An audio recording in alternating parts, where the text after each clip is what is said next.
You're probably aware by now that I've been going back and forth with a certain Mr. Logan Paul. Handsome devil, isn't he? He's going to help me get the word out, and they'll all see the conspiracy against me. I mean, I don't care. You're like everybody else. You think I'm crazy? Are you serious? I have to let go. You're out of your mind. I thought you trust you. I don't know what to say about this anymore.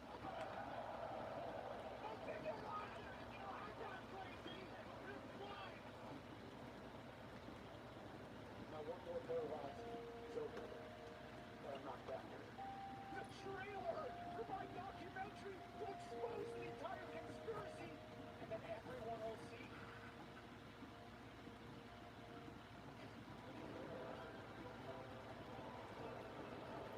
Ladies and gentlemen, a night that the world has been waiting for. The red carpet premiere of the trailer for my documentary.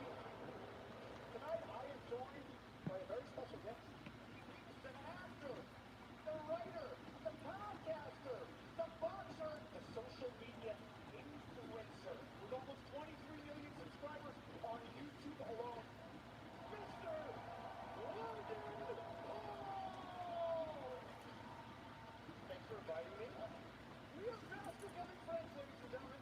Will you be my guest at WrestleMania? It'd be a pleasure, Sammy. Based on everything you told me, this could be one of the biggest conspiracies of the century. But Kevin Owens approached me, and he said, and I quote, he's known you for 15 years.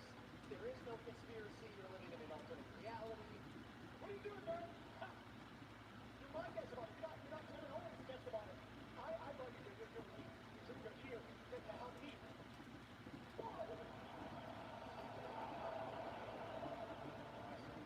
Sami Zayn has been coming out. That's not exactly the guy I've known for almost 2 decades.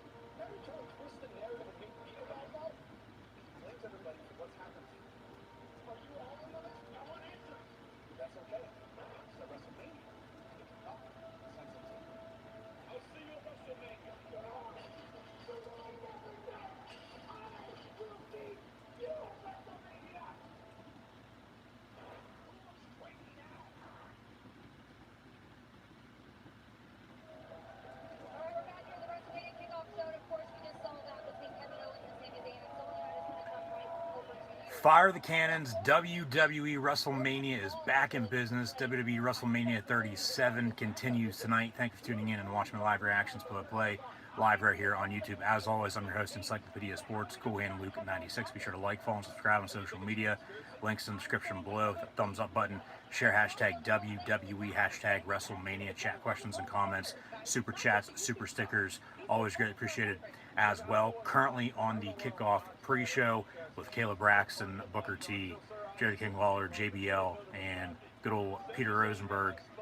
They're joined by Sonya Deville as well from Friday Night SmackDown as they preview the Best Friends Bitter Enemies matchup that'll go down later on tonight, in which Kevin Owens and Sami Zayn will absolutely steal the show this evening. At least that's what I'm thinking. Logan Paul is involved as well. He's in the middle. Don't really know what side he's on, as Sami, of course, brought him into the fold with his documentary he's been working on.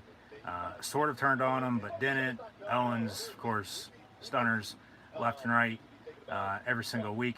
But excited for Kevin Owens, Sami Zayn to finally have a singles match against one another at WrestleMania, as we're about 10 minutes or so away from the top of the hour on the WWE Network on Peacock. As mentioned, be sure to use those hashtags WWE and WrestleMania when you share this live reaction stream on social media. Also tonight, Asuka will defend her Raw Women's title against Rhea Ripley. In tonight's main event, the Universal Championship will also be on the line, as the big dog Roman Reigns himself will defend against this year's Men's Royal Rumble winner in Edge and Daniel Bryan in a triple threat match. Last night, the Women's Royal Rumble match winner from this year, Bianca Belair, defeated Sasha Banks to become the new SmackDown Women's Champion this year at WrestleMania. So can the Royal Rumble match winners go 2 for 2 this year at the show of shows? Only time will tell. We'll find out over the next few hours or so. We'll also have to see if we have another weather delay with the rain. Last night, Mania was postponed until about 8:30, 8:45 before they got things underway with Bobby Lashley and Drew McIntyre for the WWE Championship. So night 1 last night, night 2 tonight, of course. The 10 plus matches they have on the card, half last night, half tonight. So could see a few new champions crowned once more this evening, as we did last night. However, we also have a women's tag team championship match following the women's tag team turmoil matchup from yesterday as well, in which Natalya and Tamina won over Lana, Naomi, Dana Brooke, and Mandy Rose, the Riot Squad, along with Carmella and Billie Kay. So Natalya and Tamina, your winners there. They'll now face Nia Jax and Shayna Baszler for those WWE women's tag team titles. So as mentioned, yeah, a few more championship matches. No stupid steel cage match by any means. But we do have a Nigerian drum fight with Big E and Apollo Crews for the Intercontinental title, in which basically that's a no DQ match, no holds barred, anything goes. As mentioned, Kevin Owens and Sami Zayn as well in singles competition. A few more tag team matches as well. Actually just one, and then a triple threat universal title match to main event. But from what I've heard, as we also have Matt Riddle and Sheamus for the U.S. Championship here tonight as well. WrestleMania 37 night 2, WrestleMania Sunday, if you will, be Riddle and Sheamus for the U.S. title. From what I've heard, it'll be the Fiend Bray Wyatt and the Viper Randy Orton kicking off the show this evening. So just as they did last night, have a main event match kick off the show, and also a main event match close the show. Of course, Lashley and McIntyre, Banks and Belair tonight. As far as I know, from what I've heard, only time's going to tell. We'll find out for sure here in a matter of minutes, and we'll see if we have another rain delay or not. Hopefully not, knock on wood. But Fiend Bray Wyatt, Randy Orton, best feud that WWE has currently going on, along with, I mean, Rollins, Cesaro that tore the house down last night, and then even Kevin Owens and Sami Zayn later on this evening. But then also in the main event, you have Reigns, Edge, and DB for the U.S. title, or the Universal title, excuse me, as well. So, yeah, both mid-card titles on the line here tonight. A few damn good singles matchups as well. As mentioned, you know, half the card last night, the other half now tonight. In my opinion, as I said on Thursday night for TakeOver, Stand and Deliver, and then also last night for WrestleMania 37 Night 1, in my opinion, I thought night 2 for both TakeOver and Mania, on paper at least, you know, we'll see if it stood and delivered as TakeOver did. Mania last night was good as well. Only could get better, of course, because the future's always bright. It's just going to depend on how everything's executed and if weather's on their side or not. I mean, it really didn't, you know, once they got going, didn't matter by any means. I mean, it was still raining, so, you know, the matches really weren't affected that much. Kevin Owens jumping off a pirate ship, we'll see. But I thought, and I do believe when it's all said and done, this is, you know, what everyone's going to be talking about, along with, you know, if we do have new champions, or, you know, whoever the current champions are retaining, etc. So that Cesaro Rollins, along with Kevin Owens, Sami Zayn, matches of the weekend for WrestleMania, as Edge makes his WrestleMania, in front of fans at least, in-ring return for the first time in a decade, because last year he returned to Royal Rumble, was in a feud with Randy Orton. They had Last Man Standing during night 2 of Mania last year. Of course, I was at the PC with no fans because of COVID. Now, a year later, he won the Royal Rumble, and he's challenging Reigns for the Universal title. But that those two matches, along with this, as they're previewing this triple threat match now, and the second nights of these events are, when it's all said and done, going to be the better of the two. But we'll see. I mean, it's all just going to depend, as it always does, on what happens, because it's all hypothetical until, you know, I's are dotted and T's are crossed. So, yeah, Edge video package here highlighting this triple threat feud for the Universal title that Daniel Bryan was just inserted into a few weeks ago, actually. So,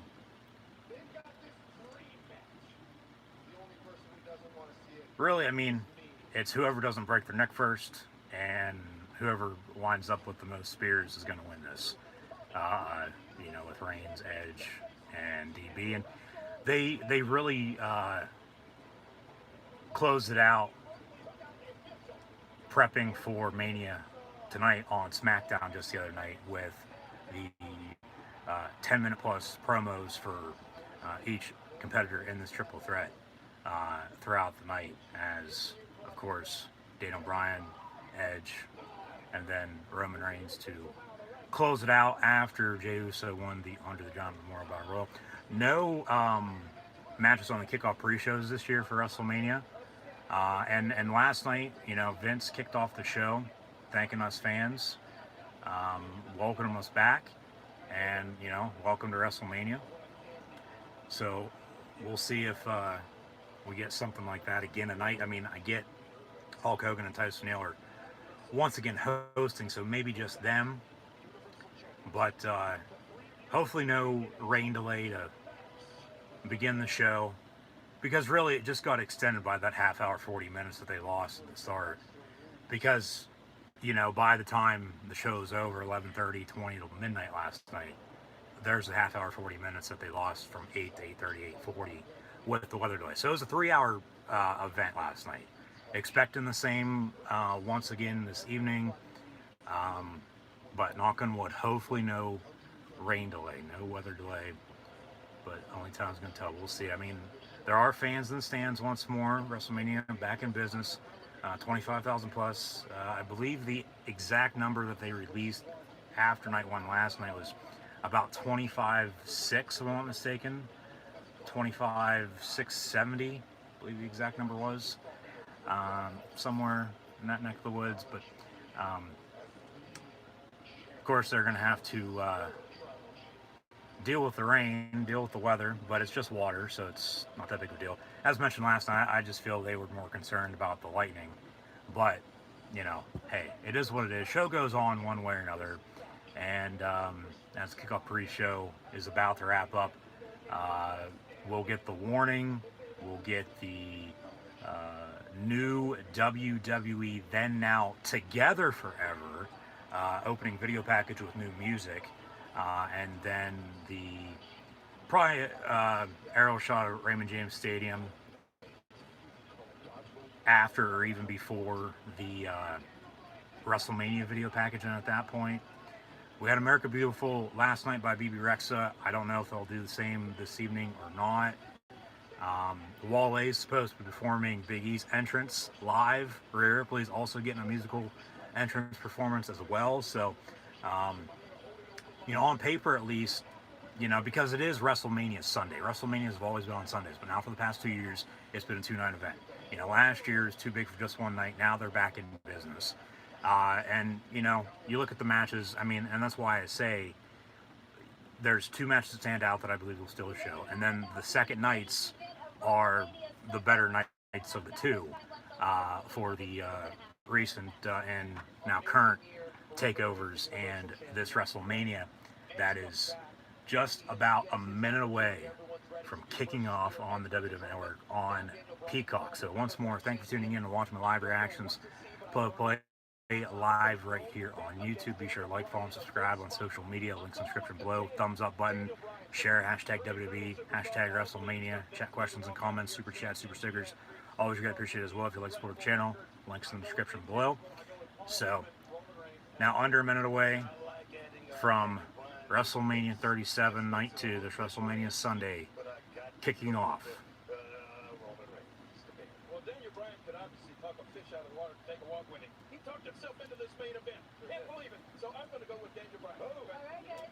Well, if anyone's game, again, don't miss any of the action. We'll be going live at 8 p.m. Eastern on the WWE Network on Peacock. Make sure you go to peacock.tv.com/WWE. Sign up. WrestleMania kickoff show presented by Cricket. Stay tuned for WrestleMania, which, by the way, starts right now. Here we go. Don't go anywhere, says Peacock. We'll be right back. So we'll see what opens the show. As mentioned, from what I heard, it's going to be The Fiend and Randy Orton. So there's your warning.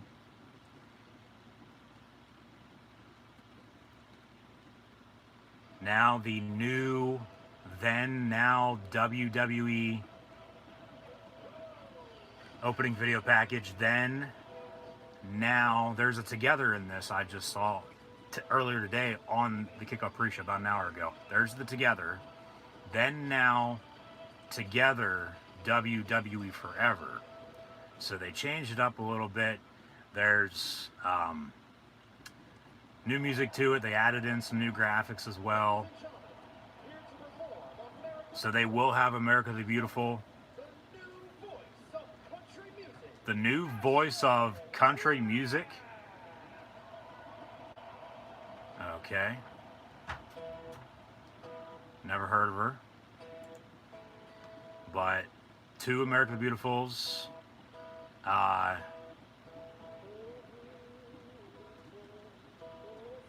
They are not out on the stage tonight.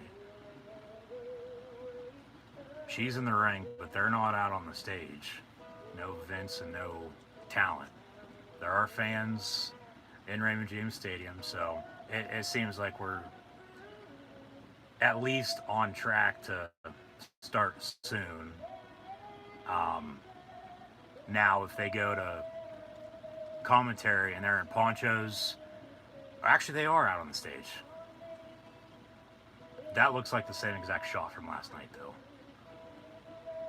That, I doubt they're actually standing out there right now. I don't know. I'm not there. I can only see what, of course, they're showing us. So, yeah. America the Beautiful. Yeah, that's a shot they show WrestleMania last night with everyone standing out on the stage. But this America the Beautiful is actually live. But this out started last night, and then they said, you know, hey, we're in a weather delay. We're not starting right now. We're going to wait this out a little bit. And, I mean, you can tell with the sky, because they're outside.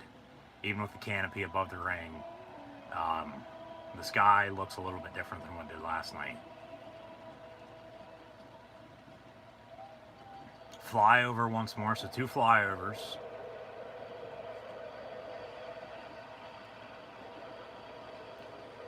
Pyro coming off of that WrestleMania pirate ship at the entrance.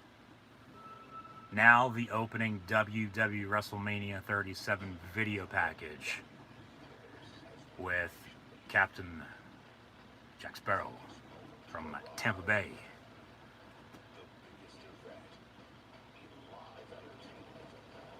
The biggest event in live entertainment is back in business. Finally, the fans have come back home. It's great to see fans back in the stands. Some highlights in this opening video package from what took place last night. So they are changing up a little bit. Bad Bunny stole the show in his tag team match with Damian Priest, Miz Morrison as well.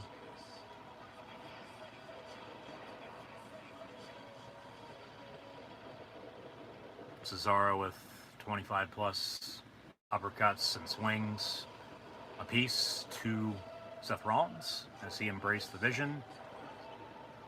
And now for the second time, high stakes adventure. Wait here a second. Epic epicness. Bigger than the history of history. Wait, what? Go back. Yeah. And now Johnny Depp takes over.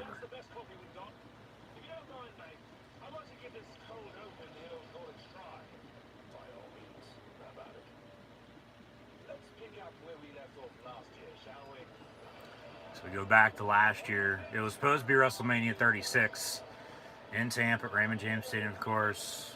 moved to the PC because of COVID. Hopefully everyone's doing well and staying safe.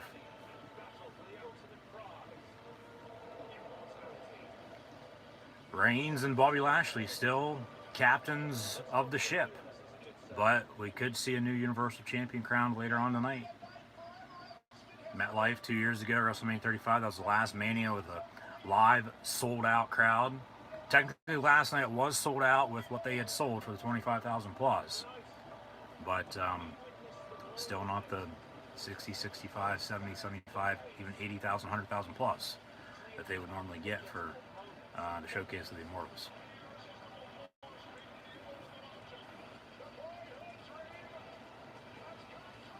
So now some highlights from WrestleManias in the past.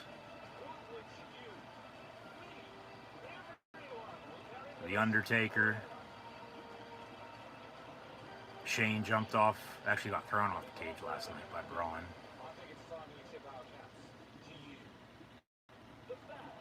They're going to tip their caps to the fans.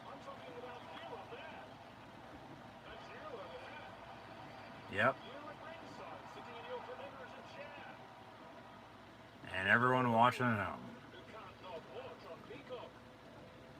Of course, they got to get the Peacock ad into that as well. WrestleMania Sunday now to cap off this two-night spectacular. Asuka, Rhea Ripley for the Raw Women's title. Owens and Zayn with Logan Paul in the mix. Big E and Apollo Crews, the IC title. Women's Tag Team Championships also on the line. Fiend and Randy Orton. Matt Riddle, Sheamus, and then the triple threat for the Universal title with Reigns, Edge, and Daniel Bryan.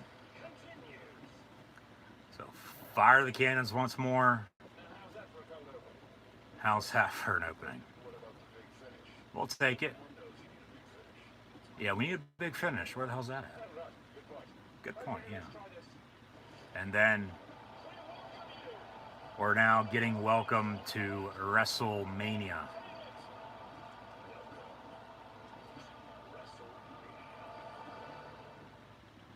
As they fade to black, we're now live, as live can get, as it's Sunday. You know what that means. Welcome to WWE WrestleMania 37 live reactions, play-by-play, live right here on YouTube. Be sure to like, follow, and subscribe if you haven't done so already. Links in the description below. Some pyro to kick off the night. And doesn't seem like there's any rain coming down. So we should be good to go. Fire the cannons. WWE WrestleMania now officially underway.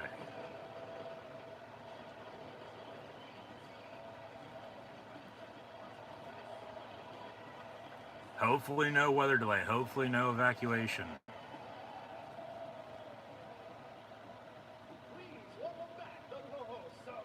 And all right, we're getting right into it. We're going to have the co-host of Mania 37 come out. Of course, Titus O'Neil and the Hulkster himself, Hulk Hogan.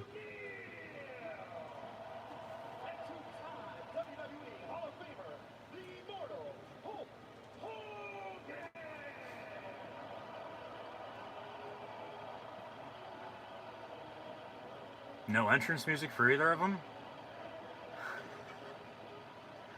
And they're dressed as, just as Breezango was the other night on TakeOver, as Jack Sparrow and Captain Hook himself. Hogan actually does look like a pirate.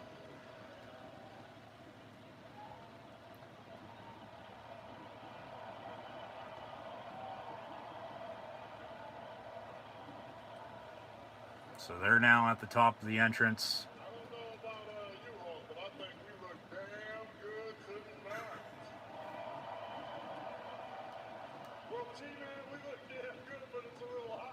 It's a little hot.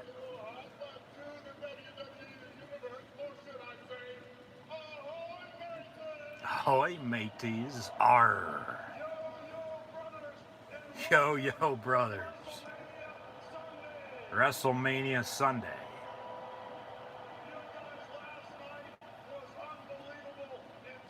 Last night was pretty good. I feel like tonight's going to be even bigger and better, though.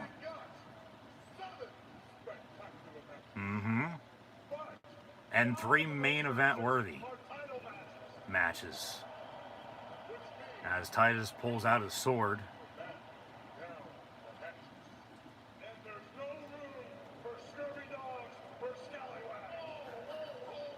I wonder how long it took them to go through this and get it right with everything they're saying. Hulk's new nickname for Titus O'Neil is T. The Tale of Terror.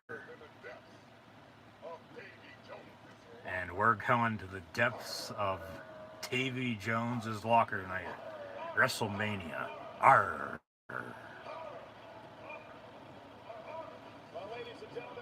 Jesus Christ.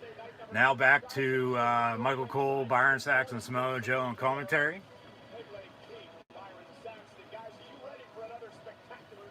And let's get the show on the road. Let's go.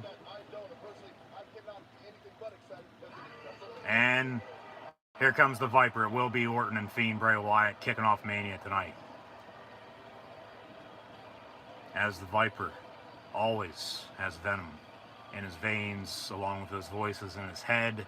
Alexa and Bray been playing some mind games, though, as of late. Orton coming out in some white-ass trunks. A new look for him. I don't think he's ever worn white trunks in his career before. But they are WrestleMania themed. They are white with some red and black as Orton gets introduced, as he's embracing the crowd. First time in a little over a year with live fans back at a WWE event. And why the hell not have this match kick off the show?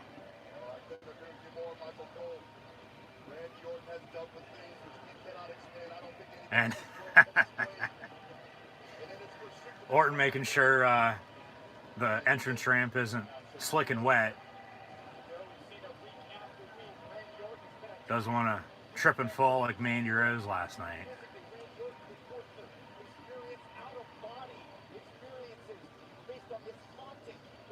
Bray has to win this, though. You would,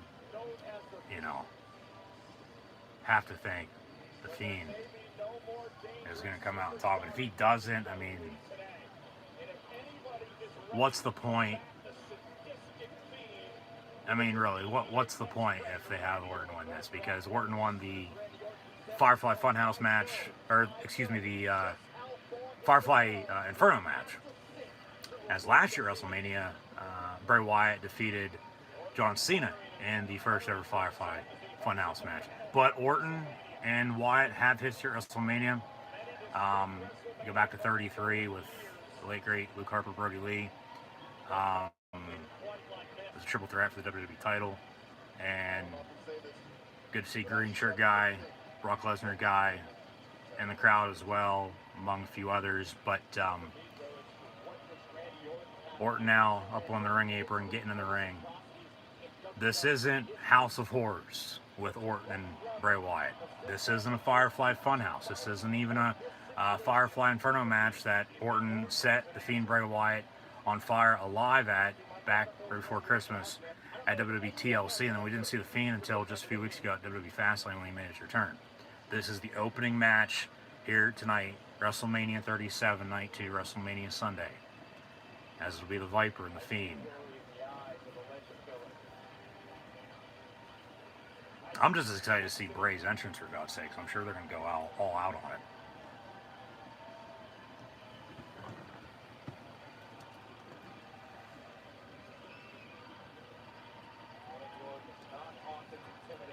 Orton now in the corner, about to do his pose.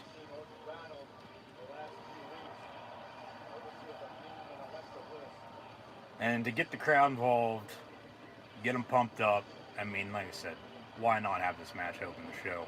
Get everybody excited, pumped up. And then have a match or two after this.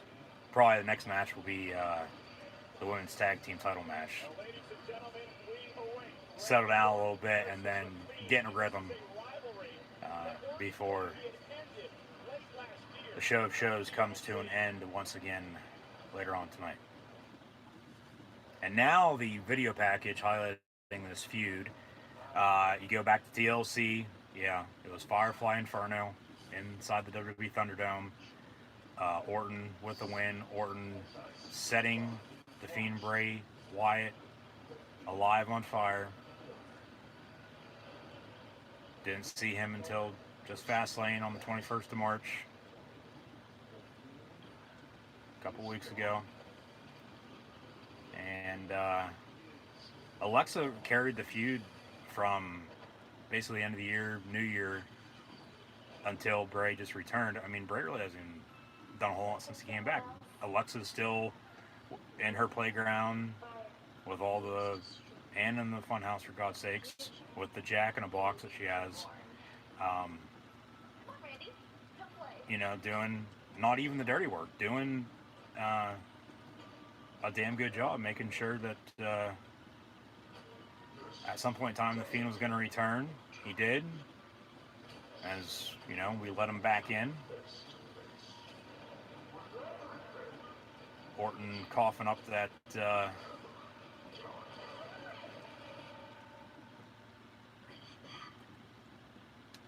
bring it back. Okay, yeah, okay. They faded to black there for a second. I'm like, that's not over yet. But yeah, Fastlane, it was Orton and Alexa in an intergender match, and then more mind games. Orton should have lost, I don't know how many times, and then he finally did, of course, once Bray returned. But, and there's Sister Abigail. Cover 1, 2, 3.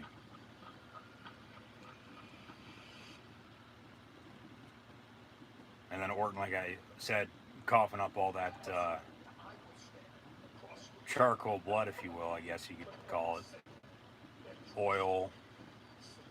I'm sure it's just, I honestly don't even know what the hell they're calling it. I can't remember. Because when they did start doing that, he was coughing it up. And I'm sure I called it something else in other videos, but tonight I can't remember for some reason.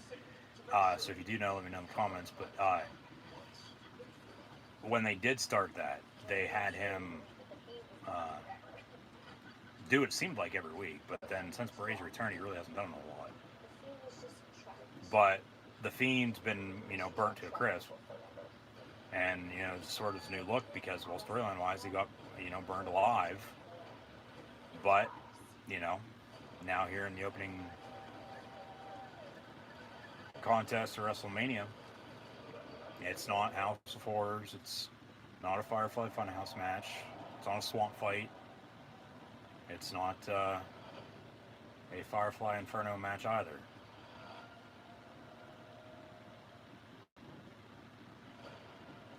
Now here comes the Fiend. Alright, they got him like walking through a tunnel, escaping, I don't know what. Or, okay. He's back to being the regular Fiend. He looks like the regular Fiend again. Like he's literally walked out of hell. And they, with the graphics at least, they made it look like all the, and they have the Let Me in the sky, as that goes from white to red in the dark sky. Now it's pitch black. Alright, now the Firefly Funhouse music with Alexa Bliss. But with the, yeah, now here comes Alexa. With the graphics at least, they made it look like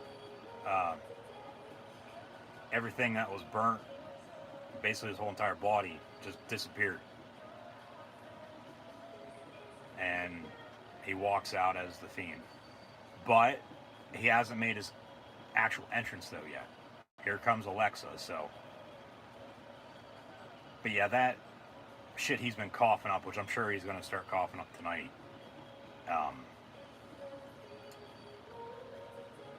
I'm sure it's just some packet of water with, black food coloring in it that he has to bite into, that he has in his mouth, and he just then starts spinning it up. Now we got this big Jack-in-the-Box ringside at the end of the entrance ramp, and Bray's gonna come out of that, no doubt about it. She's gonna line this, yeah, and he'll come out here in a second. And now we got a buffer. Come on, really? Not even 15 minutes in the show, and already some technical difficulties. And this is WWE Network on Peacock. Now we're good to go. She's gonna, no, she's not gonna wind the Jack-in-the-Box. Now she will.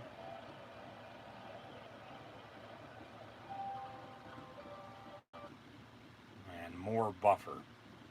Come on, man.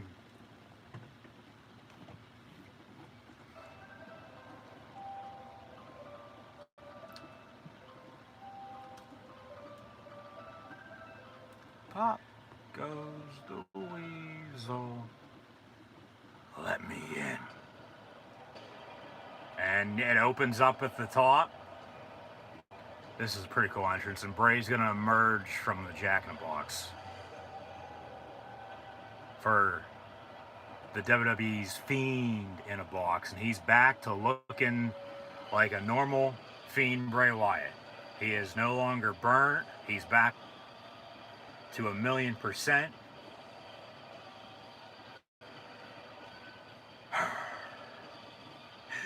And Randy Orton doesn't know what to think. He does not know what to think right now. He's just staring at him like, what the hell is going on? What the hell am I witnessing right now?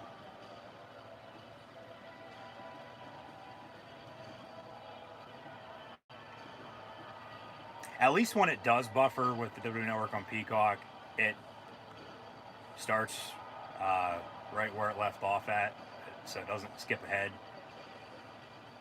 which, normally before it would just catch up to itself eventually, and we'd be live, as we are right now, so.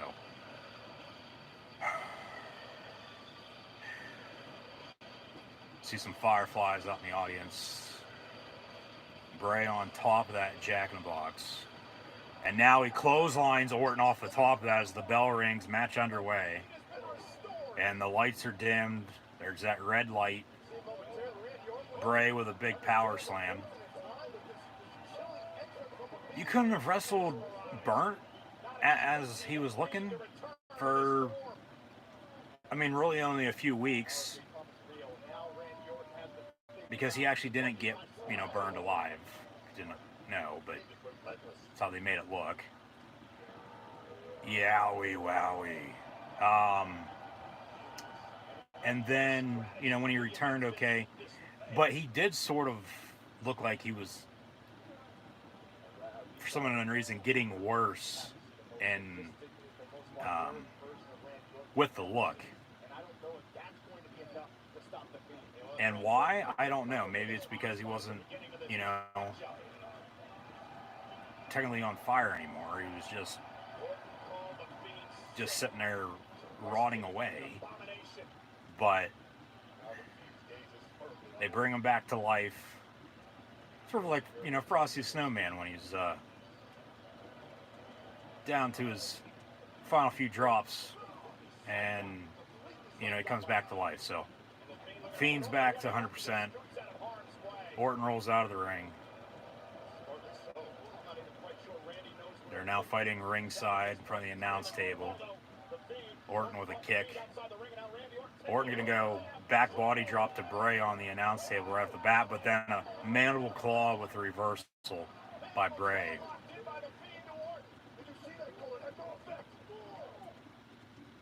And once again, another buffer.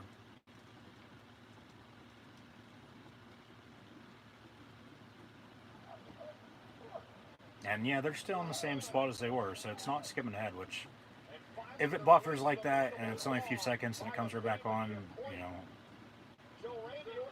I don't really mind it that much. It's just when it does it on my end for this actual live stream, while I'm streaming with buffer, disconnect, and reconnect. I mean, yeah, as Orton hits a DDT off the middle rope, all I have to do is hit reconnect and it'll pick itself back up. But it's just the point with, and I get technology's technology. It's good, but it also sucks when it needs to be good. You know, point is it shouldn't be, happening in the first place. So Orton going to go for an RKO. Bray moves out of the way, and then Orton was going to throw him over the top rope, it looked like, and Bray went face first into that rope, and now he's here on the ring apron. Orton going to go for another DDT, maybe vintage style, as Michael Cole would say. For vintage Orton, he kicks him with a few more kicks. Now going to go for another DDT. So 2 DDTs off the middle rope by Orton to Bray Wyatt here early on in this matchup.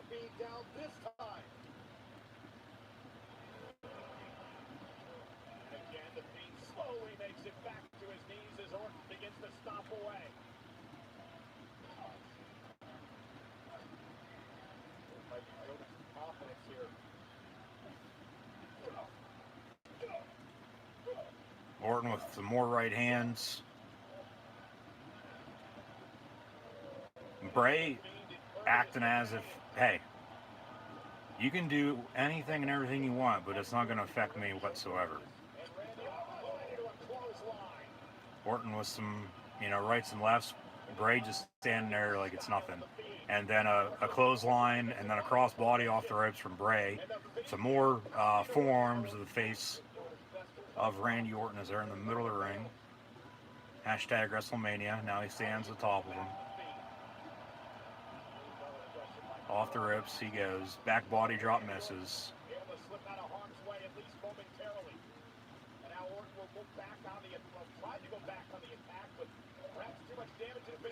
And then Orton throws Bray ringside. Right in front of green shirt dude and everyone else front row.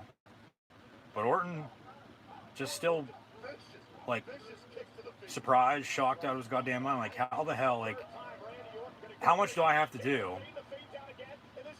As he hits another DDT off the middle rope to Bray Wyatt. Like, how the hell are you getting back up after all this? But this is storytelling, and that's why I've said this. And Bray really hasn't done a whole lot. He has, but he hasn't. Alexa carried it with Orton. Monday Night Raw, week in and week out for the past 4 months now. That this is, in my opinion, at least a personal opinion, in my eyes, this is the best feud the WWE has had, at least in quite a while. At least going on right now, for sure, no doubt about it. But, I mean, even going back, a few years, this is pretty damn good with how this story's played out. And then, of course, we get the matchup tonight. That's kicking off WrestleMania night 2. Sister Abigail, kiss to the forehead. And then we got some flames coming up out of the ring post as Alexa emerges from the top of the Jack in a Box, just sitting there as she has had a wardrobe change already. She's got that shit that Orton was spitting up. Literally just running down her face. Holy shit chants from the crowd. RKO out of nowhere from behind on Orton. 1, 2, 3. And did Alexa Bliss just help Randy Orton and defeat the Fiend Bray Wyatt? I believe that's exactly what the hell just happened.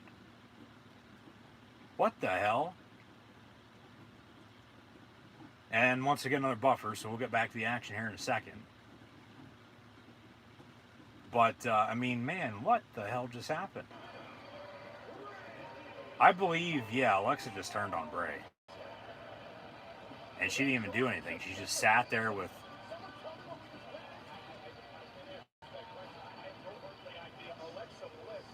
all that shit just guzzling down. And Bray saw her, stood there and looked at her, and then from behind, or an RKO from Orton, and he picks up the win, 1, 2, 3. So with the booking, as, Orton's music stops, we're going to have a little segment here post-match with the Fiend Bray Wyatt and Sister Alexa.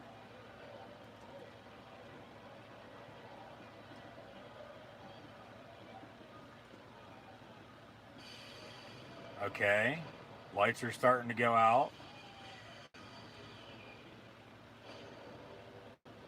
And you can see Bray exit the ring. He's going to roll out as they fade to black, but they're still live. They haven't cut to a commercial by any means just yet.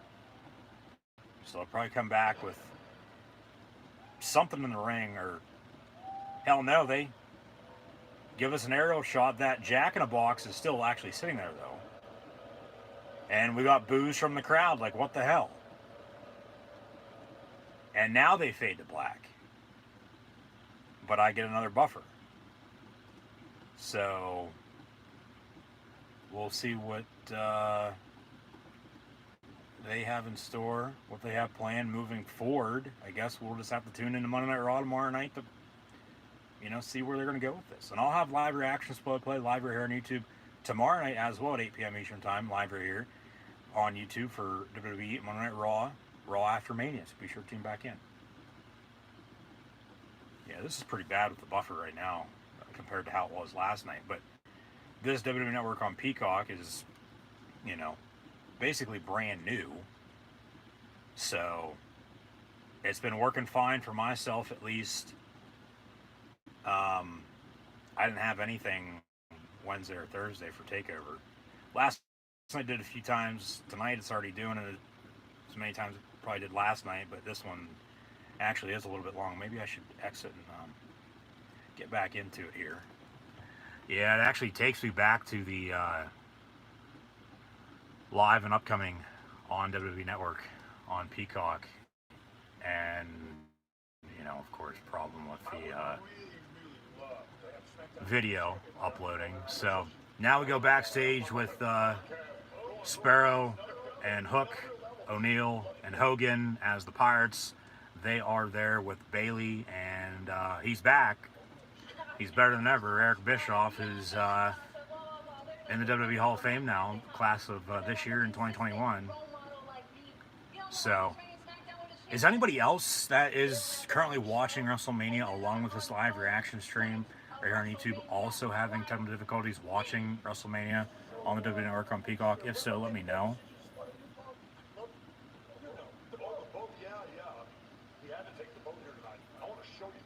The boat. The boat? What's up with the boat? Are Lon and Natalya gonna be captains of that, or what? And then Titus actually gives Bailey his pirate hat. She throws it down, takes her glasses off her head, and then we go to a screen that's what looks to be on the canopy above the ring with Daniel Bryan warming up backstage. So tonight, Roman Reigns edged Daniel Bryan in the main event for the Universal Championship. Now, hey, speak of the devil with Natalya. As mentioned, hey, thought maybe the Women's Tag Team Championship match would be next. Well, here we go. And it'll be Nia Jax and Shayna Baszler defending their WWE Women's Tag Team titles against Natalya and Tamina coming up next right now at WrestleMania 37. This night, too, WrestleMania Sunday. Natalya looking pretty damn good, actually. They're not going to, at least for the time being, slip and fall like Mandy, and then also have a wardrobe malfunction like Dana Brooke did last night. But Natalya and Tamina, they won the Tag Team Turmoil match last night, earning this championship opportunity. I believe they're going to beat Nia and Shayna, and then we'll get a feud with Nia and Shayna. They need to figure out the women's division. They need to figure out the tag team division as a whole as well. Raw, SmackDown, and the women's tag team titles on top of that. So, Nia and Shayna have been champions for I don't know how long now, but you split them up. There's two contenders potentially for the main women's championship, in singles competition. So, and Natalya and Tamina absolutely deserve it, no doubt about it. Tamina's never actually won a title before in her career.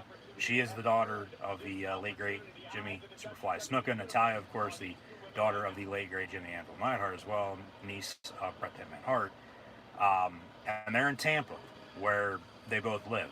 So why the hell not give them their WrestleMania moment, beat Nia Jax and Shayna Baszler, and then they need to push Shayna to the moon, for God's sakes, and have her become a women's champion. And singles form, that is, in the WWE, up on the main roster. She's a former NXT Women's Champion. Should have won the Royal Rumble. They had her win the Elimination Chamber last year, and then she lost at WrestleMania. And then, Becky Lynch, of course, had to relinquish the Raw Women's title due to her pregnancy. Asuka won the Money in the Bank. She's been champion ever since. Asuka, Rhea Ripley later on. It is night 2, so Becky had a night 1 spoiler, if you even want to call it that. She did the same for night 2 here, and I'll get to those exact words when the time's right, if needed. If she does in fact return, would have made sense last night. Makes more sense though tonight. If Becky Lynch does in fact return, or even tomorrow night on Raw for Mania, which is one of the most watched Raws of the year. So more buffers. I don't know why the hell this is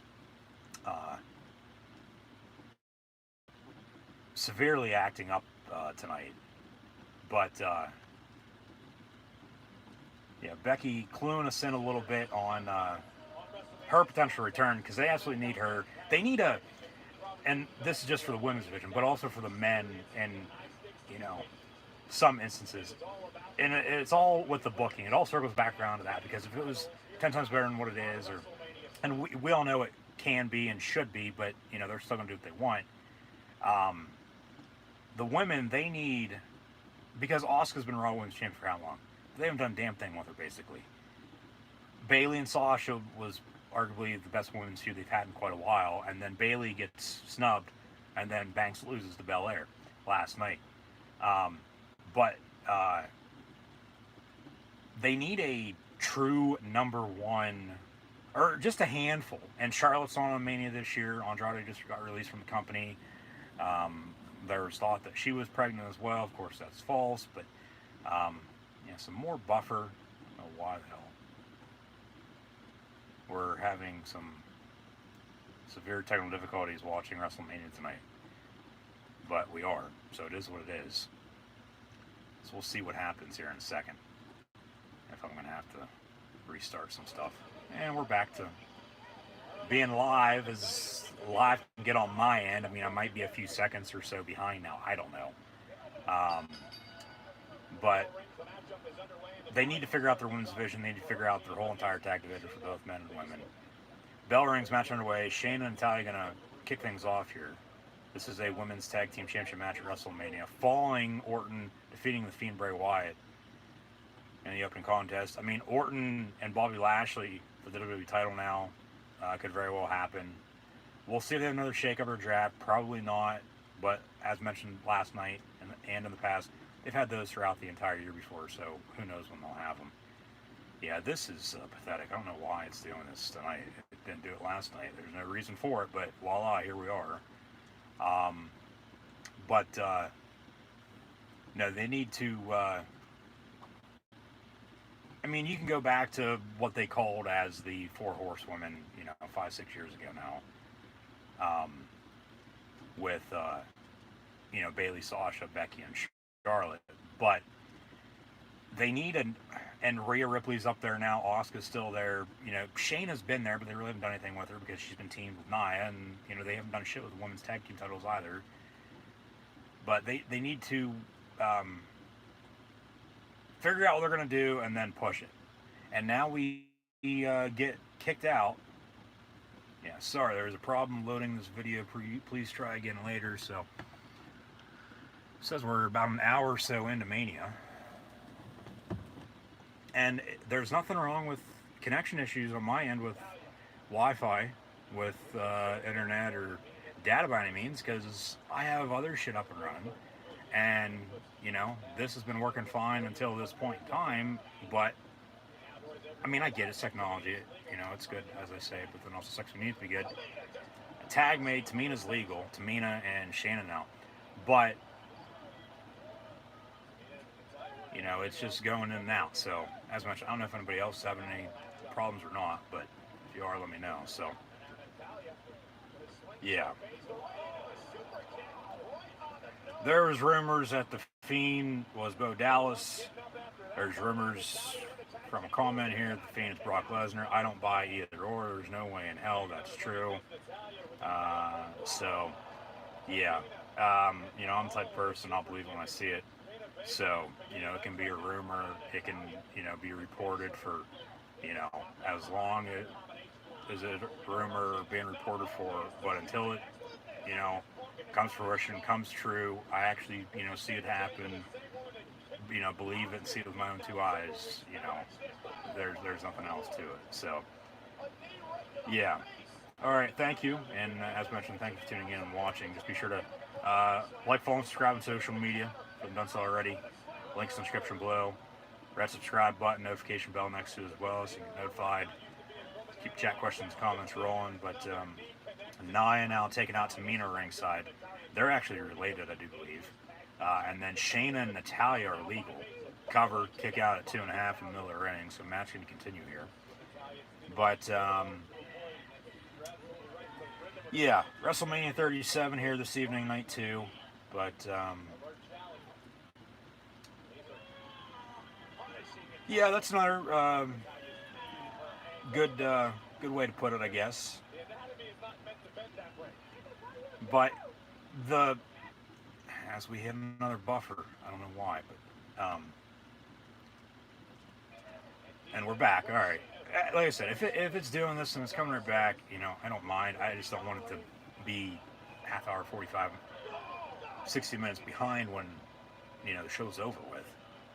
But, you know, as far as I'm concerned, as long as I'm in the general area of being live with this happening, you know, I'm fine with it. But the problem is, too, it's like you would think they, to this point in time, could see what the hell is going on, because with as bad as the women's division is, tag team division, it's not like it's brand new. It's been going on for how long now? But no, they're just still going to shove shit down our throats and voila, this is what we get to watch. But that's why I say it is what it is. They're still going to do what they want in the end regardless, because they're running a damn business. It's a company. And they know we're still going to sit down and watch and bitch and complain, as we always do. So, you know, it is what it is. And, you know, WrestleMania is back in business with, you know, live fans. Tag made after Nia just brutalized Natalya. Shayna's legal, but just standing there in the corner with John Cone, your official referee. A few years ago, his son Nicholas became a tag team champion with the Monster Among Men, Braun Strowman, at WrestleMania 34. As he just randomly picked him out of the crowd. Of course, he was put there, and Braun knew who he was. They knew each other. Hey, you're coming with me. It's not like you picked a random person. Like, they wouldn't do that. But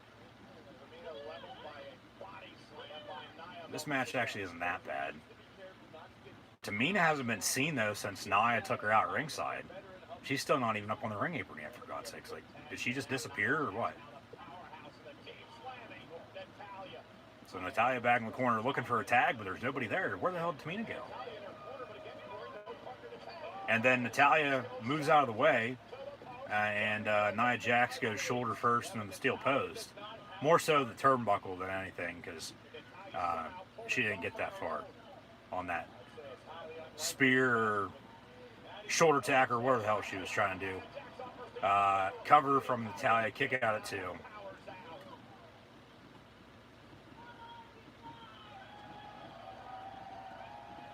Did she just say, come on, you guys, like, get involved, like, talking to the fans? Headbutt from Natalya, or headbutt from Nia, excuse me, to Natalya. I believe that's what she said. So I think of the Goonies when she, you know, said what she just said, but, of course, Sloth. Hey, you guys, who's stupid now? Shane McMahon, after last night with Braun Strowman beating you in the stupid steel cage match. There's Tamina. She comes in and breaks up the pin.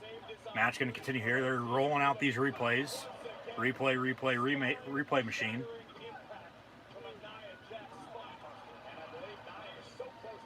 So Natalya looking to make a tag. Shayna legal though, as Nia tags in.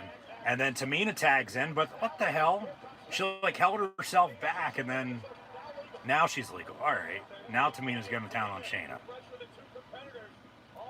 Tamina just botched her self trying to tag in, which I don't think that's ever happened before, the way that looked at least.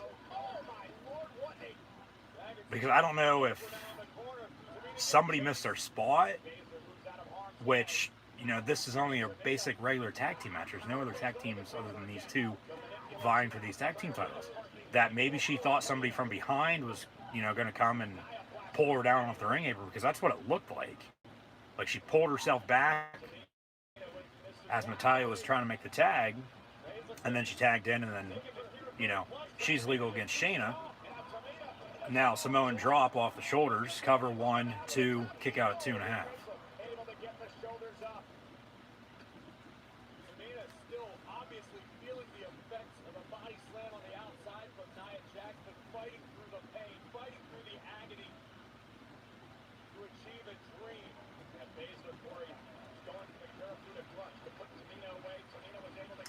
That's a good thought.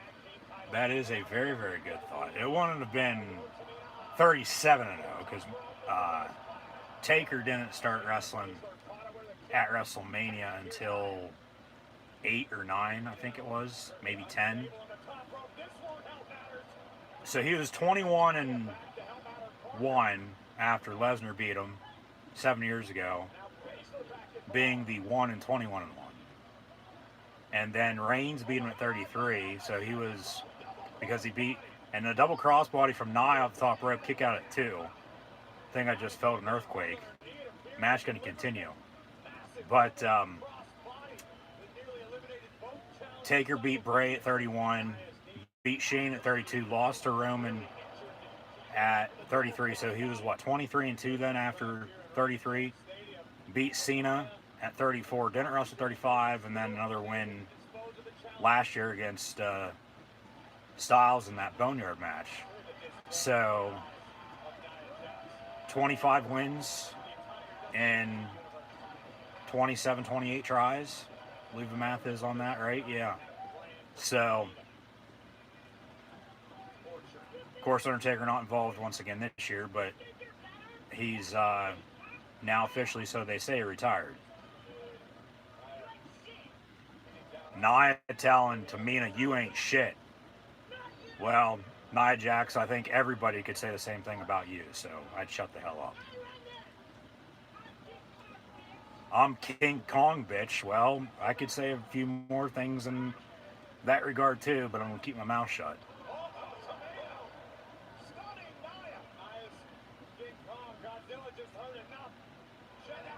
Tamina picks up Nia, slams her down. 1, 2, and a kick out 2.5. I thought that was 3.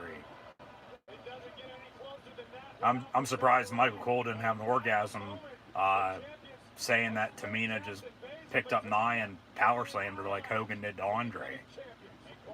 Jesus Christ.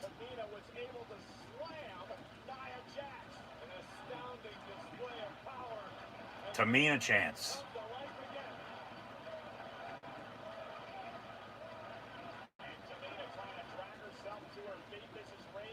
And they give us an aerial shot of RJS in Tampa.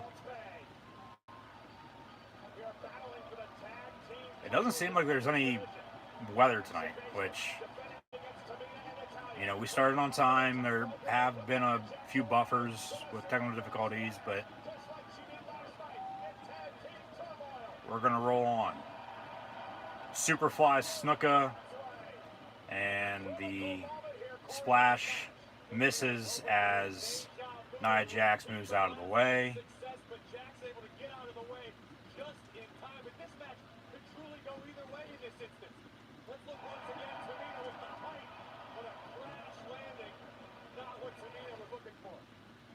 And Natalya ringside, you can see her pop her head up above the ring. trying to get back up on the ring apron to tag again. Ref checks in, and Tamina now trying to tag in Natalya. Shayna's nowhere to be found. Okay, now she gets back up on the ring apron as well. Natalya goes right after her, but then Nia from behind to Natalya, tag made. Shayna's legal. So Natalya realizes that, goes after her, and then a drop kick to the face of Nia Jax. But she's still going to work Nia in the middle of the ring in the meantime. And there's no way in hell Natalya puts a sharpshooter on Nia Jax. She's not going to be able to twist her legs, for God's sakes.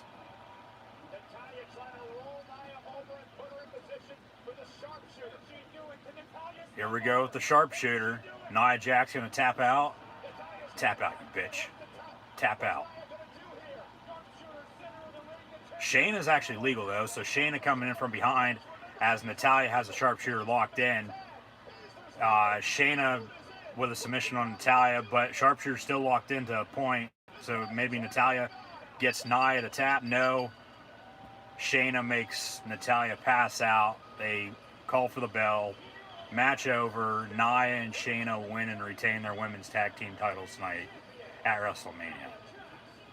Well, they better, do something with the women's tag team titles, because if not, it's just going to get worse and worse, because it's already as bad as it is, let alone if it, keeps going the way it is. It's just going to, as it already is blowing up their faces, it's just going to, cause a bigger scene, and it's bad. It is bad. Like, they have women's tag team titles, but they don't have women's tag teams. Like, start there, okay? Like, how hard is that to see? They fade to black real quick. We're going to go to a commercial break. So, well, that was a 15-minute match at max. I would think one of the mid-card title matches is up next, whether that be the U.S. or Intercontinental, we'll see. But it'll be Riddle and Sheamus and Big E and Apollo Crews, Nigerian drum fight, respectively. So, yeah, I'd have to say one of those, because they're not going to run two women's matches back-to-back, because Oscar Rhea Ripley's still to come. They'll actually probably have that be the co-main event if Becky's going to, make a return. So, we'll see. But, first match, of course, was better than the second. But, we're still early on here tonight.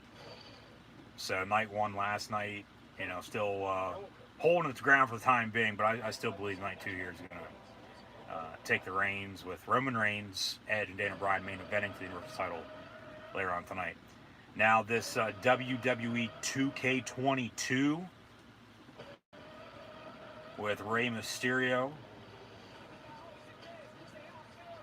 It'll be coming soon. They ran this last night along with the WrestleMania for next year in Dallas, that I assume we'll see at some point in time later on tonight too. So yeah, WWE 2K22 making its return. Hopefully it'll be better than the last game. Of course, they didn't have one this past year, so they skipped 21. They go from 2K20 to 2K22, and it'll be coming soon. WWE WrestleMania 37 in Tampa. Now the 3D skeleton high in the air. I don't need to wear ponchos yet, says Michael Cole. It's going to be a SmackDown match. It's going to be Kevin Owens and Sami Zayn this early, really? All right. Hell yeah. Kevin Owens and Sami Zayn in singles competition at WrestleMania. This is going to be the match tonight, I think. Best friends now turned bitter enemies once more. Now a video package highlighting their friendship. But first, we see clips of the documentary that Sammy's been putting together. Yeah, I'll leave you with... Actually, I'll begin tonight with how I left Fastlane a few weeks ago. Who are they? Who are they? Because that's what Sammy kept asking, along with Kevin, asking Sammy, like, seriously, who are they? Who are they? And yeah, against me. A conspiracy against me, says Sammy. And then they bring in Logan Paul. You're out of your mind. How can you not see this? I don't know what to say, and then he got a haluba kicked on arm commentary at the announce table. And that was before Fastlane. And then they've drug it out here a few weeks. Of course, they're going to give them the third match tonight at WrestleMania during night 2. So, you know, 2 of the 3 main event worthy matches out of the way here early on. And then still to come in the main event, it'll be Reigns, Edge, and Bryan for the title. The red carpet ceremony from a few weeks ago as well. That's when Logan Paul first was featured on SmackDown. So Bad Bunny and Logan Paul for WrestleMania this year. Like, okay. At least for them, at least, looking at it as, you know, we're bringing in somebody from the outside. He's not going to get, he'll get physical, but he's not actually going to be wrestling like Bad Bunny did by any means. He'll probably throw a right, maybe a left, a few kicks, or, you know, maybe even a splash off top rope. I don't know. You know, for the ratings, because that's all they're worried about anymore. But they've always, you know, brought in people from the outside, you know, for WrestleMania and other shows as well. Just if it makes sense, okay. But if not, like, why the hell are you doing it? But yeah, another buffer. Now I'm starting to get irritated with this. I don't know why this is doing this, but it is. So there's nothing really I can do about it. But that exposure from the outside, you know, people tuning in to watch especially the first time ever,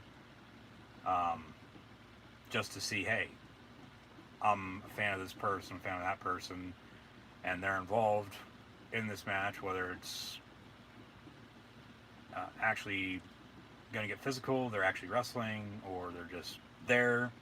I mean, this Logan Paul skit is sort of similar, I guess you could say, to what Gronk did a few years ago at Mania in that Battle Royal. And then, of course, he won and hosted.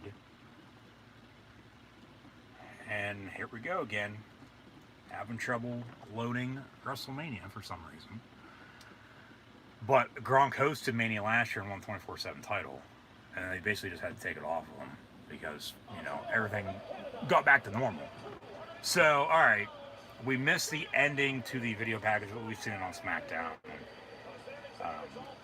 Through all the other previews for WrestleMania. We're back to live WrestleMania action as Sami Zayn makes his entrance.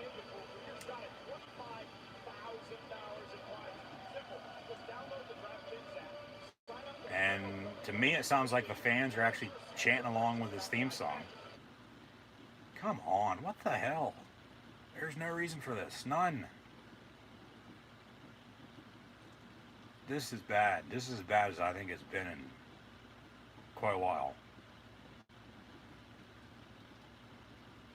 But I probably said that last time it happened, though, too. So, whatever the hell that was, of course. But Sammy making his entrance. Hopefully we'll get to see Owens' entrance. And, you know, the match, for God's sakes. I was really looking forward to watching this. And now it's, I guess, true for what everyone's been saying for how bad the WWE Network on Peacock is. For, you know, the buffers, the, hey, you can't rewind or fast forward it. You know, it's all brand new. Over time, you know, it'll be all fine and dandy as it once was. But then they're even taking stuff out of the archives. So, you know, where does that leave us? not really anymore, I guess. Just in the present and, you know, live with what they're giving us. But, alright. Yeah, see, like I said, if it buffers and it catches up to itself and connects, it starts right back up where it just was. So, Sammy now in the ring with a mic. Please welcome Logan Paul. Ladies and gentlemen, I know you're all just as excited as I am, so please give a very warm WrestleMania A WrestleMania welcome. for my special guest of honor. His special guest of honor this evening. Show some respect. He is the only ally that I have had in making this documentary that will reveal the conspiracy that has been perpetrated against me. There's a conspiracy against Sami Zayn. And Logan Paul is his only ally. Here comes Logan Paul at WrestleMania. It's actually KO Mania, as Owens is about to take on Sami Zayn. KO Mania 5, I do believe. So Logan Paul in Tampa at WrestleMania. Logan and Jake Paul, of course.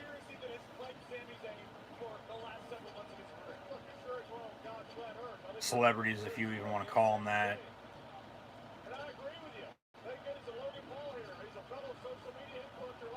One half's at WrestleMania. The other, regardless if it was one or the other, probably at a mall, shoplifting, but hey, it's time for KO Mania to kick off with the prize fighter himself, Kevin Owens, as he's here to stun the world. Owens is hyped up. You can tell he's super excited for the fans to be back. Kevin Owens being introduced, and he's back to, you know, Kevin Owens, NXT Kevin Owens that was for a few years up on the main roster once he got called up. Like, he is pumped up. And now another buffer. He'll probably go right after him. Jesus Christ. I don't get why the hell this is doing this tonight. It wouldn't be doing it, you know, when I wouldn't be streaming. I can guarantee you that. It would be working all fine and dandy when I don't want to be even watching, you know, whatever on this TV. It'd be working perfectly fine. But now I want to actually watch something. No, it's going to act up. Come on, man. Like, seriously. How much can you ask for? Like, throw a damn dog a bone, for God's sakes. Like, it's not even that bad, but still, like, it shouldn't even be doing this, especially when I mentioned I have other shit up and running, and it's working perfectly fine on those, but this, no, it wants to do what it's doing. Like, how does that make any sense? It doesn't, but still, like, there's no reason for it. And we're going to have to probably go back and check back in with the WWE Network on Peacock. Man, this is just how I guess tonight's going to go. At least for tomorrow, Tuesday, and Wednesday, along with Friday for more live reactions, play live right here on YouTube. So yeah, we're going to get back into the network on Peacock. You know, those will actually be live on TV, you know, on USA, TNT, and Fox for Raw, NXT, AEW, and SmackDown. And yeah, this match is now underway.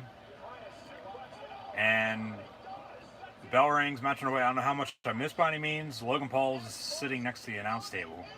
But Sami Zayn just hit a vertical suplex on the ring apron to Kevin Owens. See a replay here. Yeah, that had to hurt.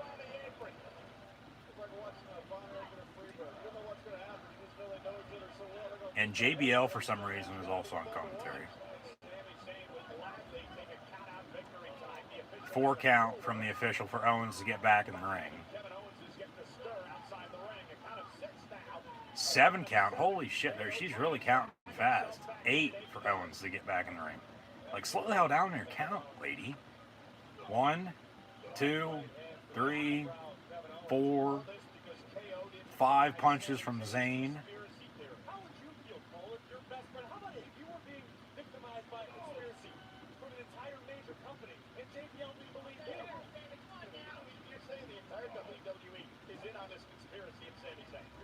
whole entire WWE is in on this conspiracy on Sami Zayn. I wouldn't doubt it. Of course, it's just a story, but we get Owens and Zayn tonight. Owens fighting back.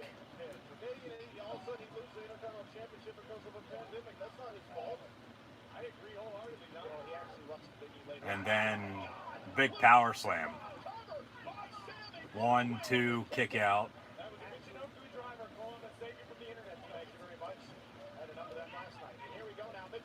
WrestleMania. And some more buffer. Jesus Christ, come on. This is pathetic.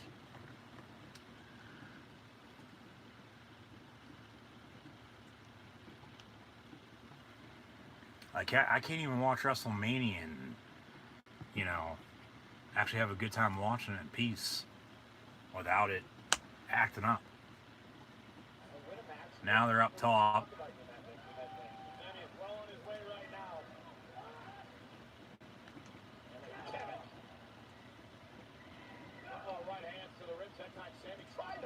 Owens with a big right. They're fighting back now off the top rope. Owens actually sitting on the top turnbuckle.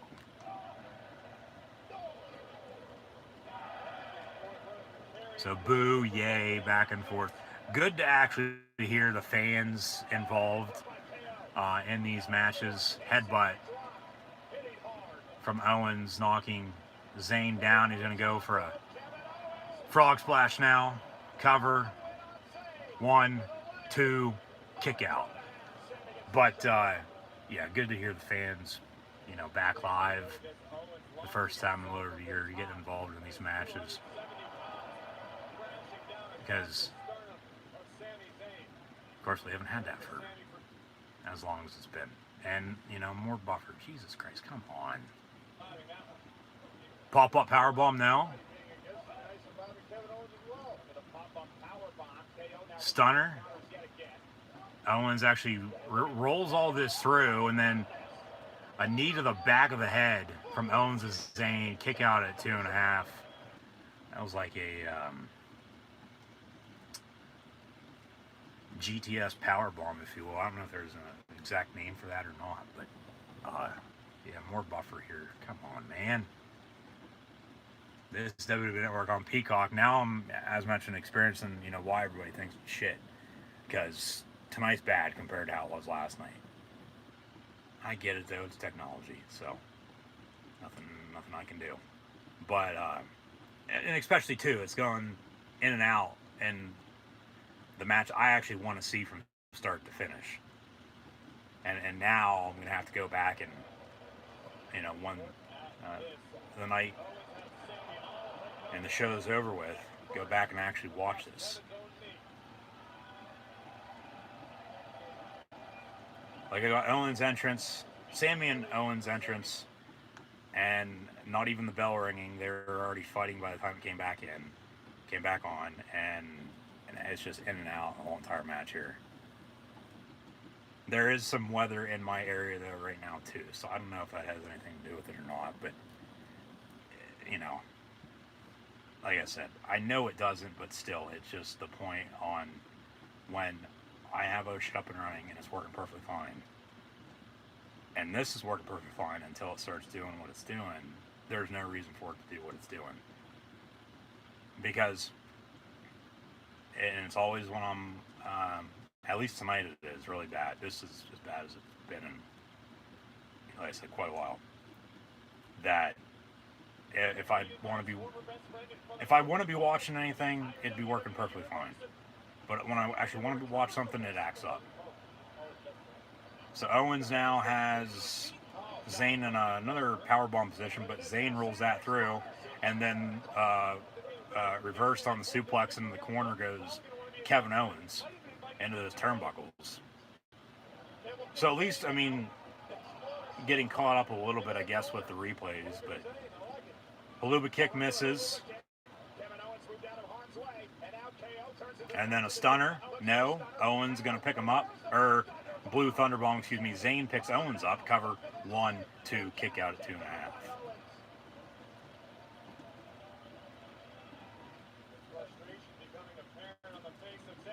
And then another suplex into the corner, into those turnbuckles from Zayn to Owens. Snapdragon suplex as well, back in the middle of the ring from Sammy to KO. Vertical suplex, brainbuster there. Another cover. Sami Zayn, 1, 2, kick out at 2.5 by Kevin Owens. Match going to continue.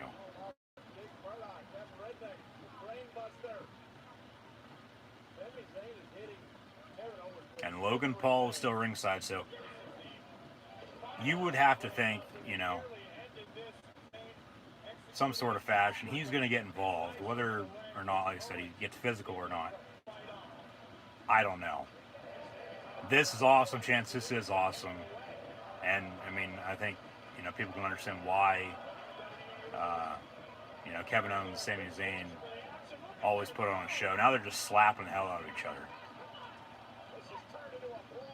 But 3 count from the ref, trying to break up Sammy attacking Owens in the corner.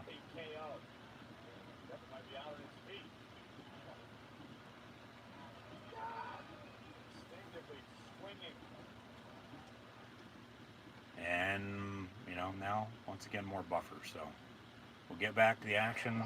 Cover, real quick, I guess. 1, 2, 3. And Kevin Owens, your winner.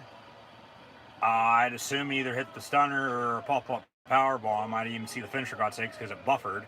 Come on, WWE, get your shit together. So it doesn't even look like Logan Paul got involved by any means. Sammy, they caught him there on the camera talking with the ref. Hey, did I actually lose? I don't know what he actually said. But. So replay there, Luba kick into the corner, and then a super kick from Owens off the ropes. And then he holds Sammy up, talks to him, hits him with a stunner, cover, 1, 2, 3. Kevin Owens victorious at WrestleMania. KO Mania tonight against his best friend and Sami Zayn. Once again, thank you for tuning in and watching my live reactions play live here on YouTube. I'm your host, Encyclopedia Sports. Go ahead and Luke96. Be sure to like, follow, and subscribe as always on social media. Links in the description below, that thumbs up button. Share hashtag WWE, hashtag WrestleMania. Chat questions and comments, always get appreciated as well. Those rolling. Sorry for any technical difficulties with buffer, disconnect, reconnect, and then a buffer with the WWE Network on Peacock as well. Now Logan Paul is in the ring. Owens celebrating. He's just standing there though now. And now Logan Paul is going to clap and walk over to Owens. Owens is going to stun his ass now too, it looks like. Or Sammy's getting involved. Hey, no, you're on my side, not his. What the hell are you doing? Owens going to walk behind Sammy, get into the corner.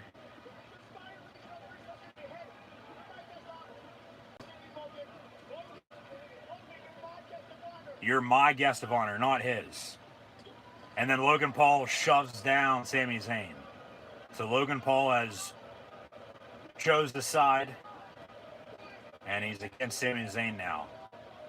Just as everyone else has conspired in this conspiracy against Sami Zayn as well.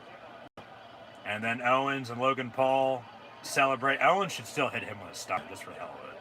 He's going to. You can tell he's going to. He's looking at his arm. What the hell are you doing? Let go of my wrist. Owens going to hit Logan Paul with a stunner. Owens still looking at his wrist, what the hell? Why'd you grab me? And the crowd's now starting to chant, yes, but we get a goddamn buffer. Jesus Christ, come on. And, we're not going to get a replay of this either because it's post-match.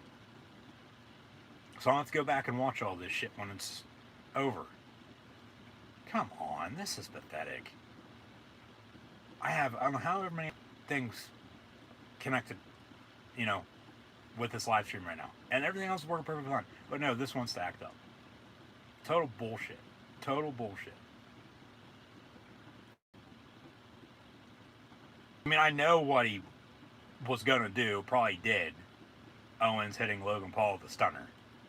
But still, I'd actually like to see it rather than a little circle going around in circles in the middle of my goddamn screen. Otherwise known as a buffering. So Michael, Bruce, Jimmy, if you want to put a "et" on the end of it. Like, come on, WWE, get your shit together. And they take me back to the main screen, and I'm gonna have to reload it. Come on, man. Like, what the hell is this shit?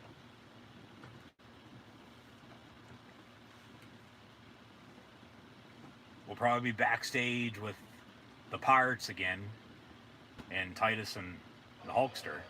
Actually, the refs pulling Logan Paul out of the ring with Owens music playing in the background. So I assume, yeah, he got stunned. He hit him with a stunner. But then Riddle strolling up on his scooter backstage.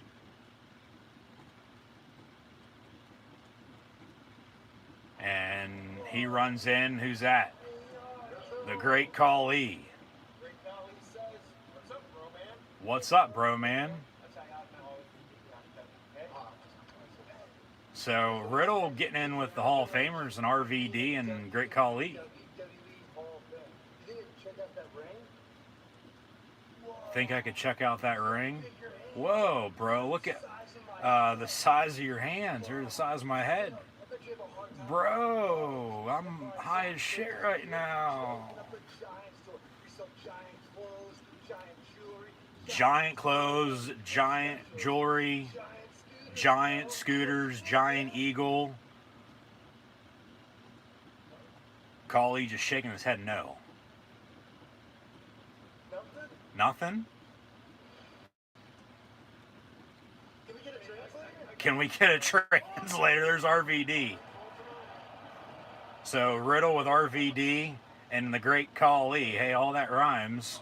Backstage at WrestleMania, and now we get another goddamn buffer. Jesus Christ.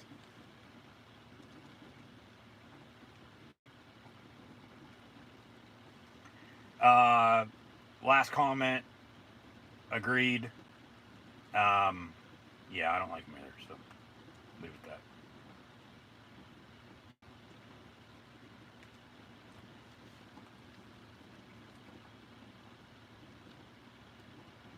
Like, if he was more serious, if he was, whether or not he's a heel or not, okay, people might actually like him and they might actually do something with him. But they're still going to do what they want. All right, now we still got Riddle, RVD, and Khali backstage. Where's Papa John at when you need him?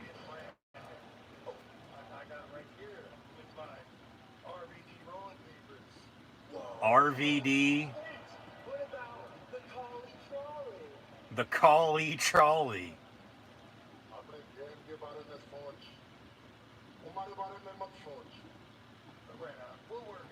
We'll work on that. You focus on your match, bro. Thank you, bro. What's up, bro? My name's Bro. The Great Khali and RVD. And they fist bump. Riddle on his scooter.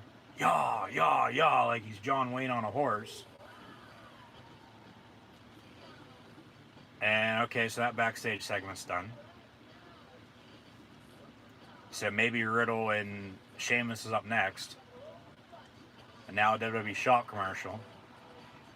Just knock on wood. No more technical difficulties for the rest of the night or the rest of the week, the rest of the month, the rest of the year, the rest of eternity, for God's sakes. No more technical difficulties. And hey, what do you know?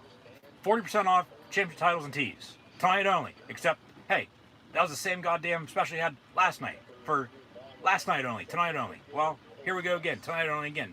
Same deal. It's either that every single day or buy one shirt, get one for $1. And then they still charge you out the ass for shipping.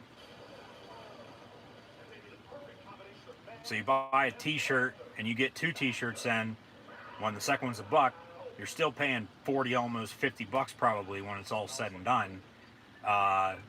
With, depending on what you get, of course. And shipping and tax and blah, blah, blah, blah, blah. When, yeah, I have WWE merch, but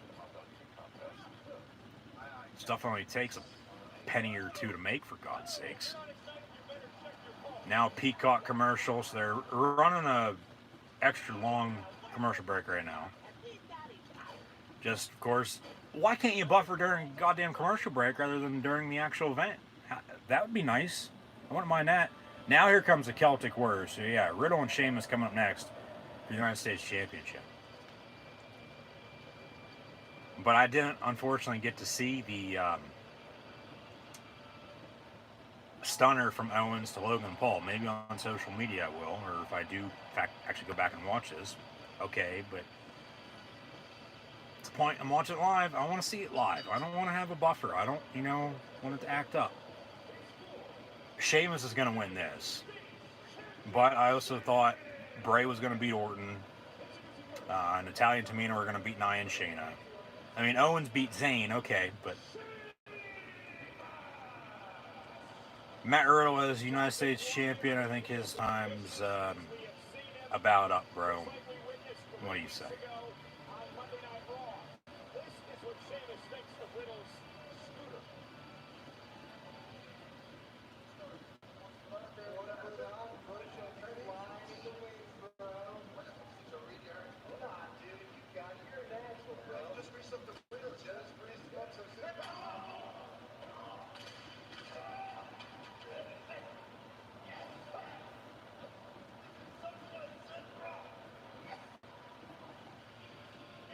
Sheamus an opportunity to win the United States Championship. He owns a win over Riddle already. The last battle between Riddle and Sheamus was an expose of intestinal fortitude. Held forward to round 2 here tonight at WrestleMania.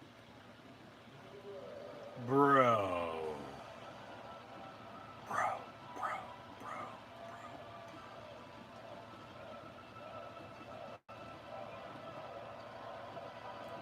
Matt Riddle on his scooter making his WrestleMania entrance. He's actually going to scoot the whole way down the ramp.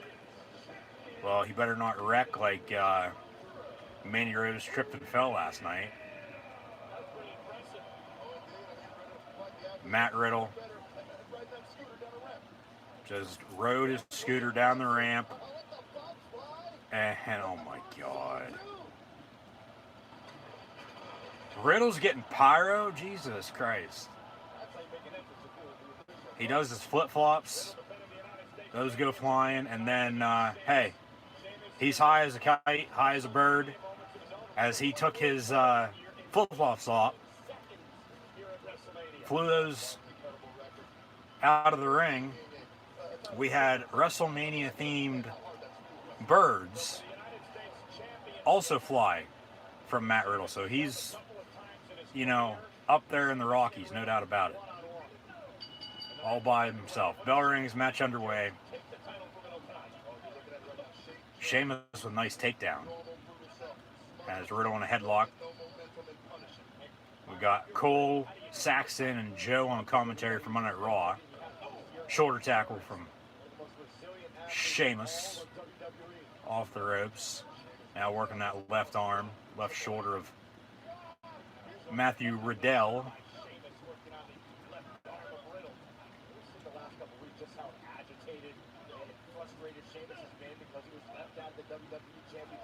Riddle, though, starting to fight back. Some big rights and lefts. And now chops to the chest. Sheamus' chest is going to be red as his hair by the end of this match.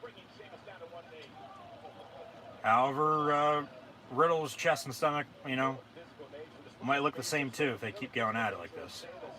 Big kick to the neck of the bro. Riddle now on his back. Has him in a headlock. Like he's a monkey.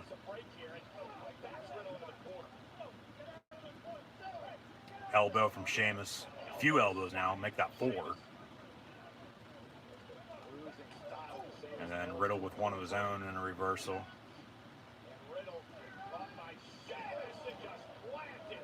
Yeah. Riddle was going to go for a DDT, however it didn't connect. Cover 1, 2, and a kick out.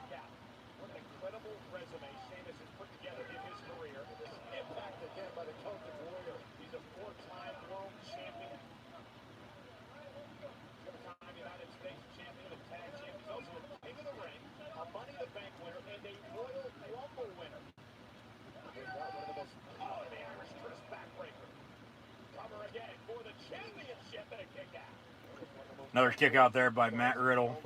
Sheamus in full control right now.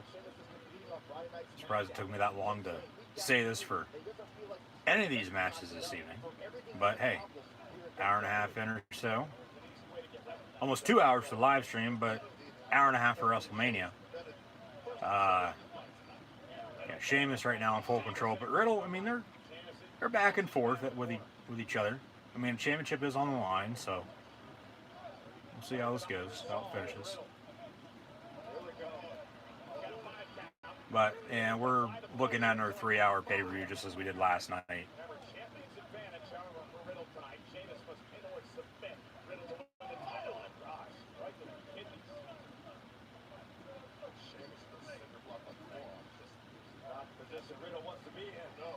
Now Sheamus going to count 1, 2, 3, 4, 5, 6, 7, 8.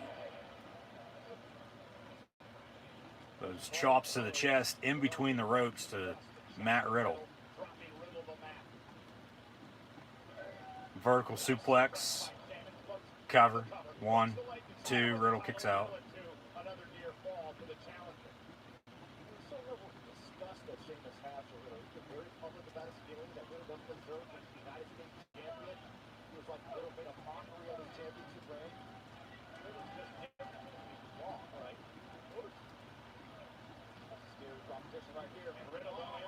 Sheamus on the top rope. Riddle, Jesus Christ, runs up there, grabs a hold of Sheamus, and they go flying off the top rope. We're going to get a replay here. It was a... Yeah, and that connected the whole way, too. All right. That was like a suplex slam off the top rope.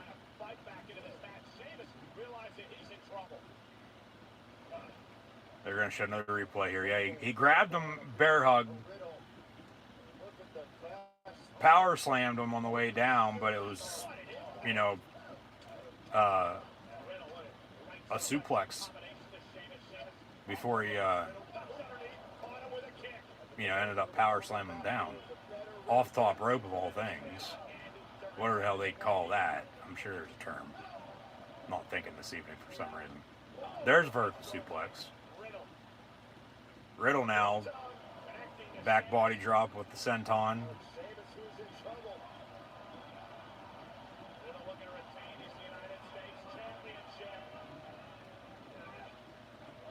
And Riddle trying to pick up Sheamus, but not having any luck there. Tries to pick him up again, and then big power slam. That's Goldberg. 1, 2, 3. That's the jackhammer that he just did. Which all that is another vertical suplex.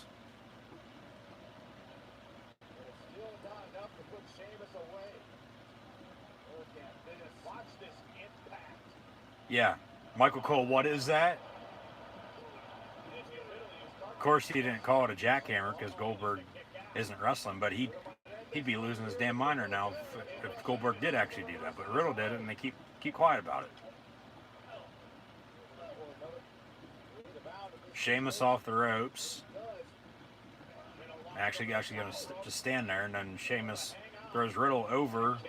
Riddle with a kick, though. Big clothesline coming. No. Knee to the face. No bro kick, just a knee to the face. Cover 1, 2, and a kick out at 2.5. Match going to continue.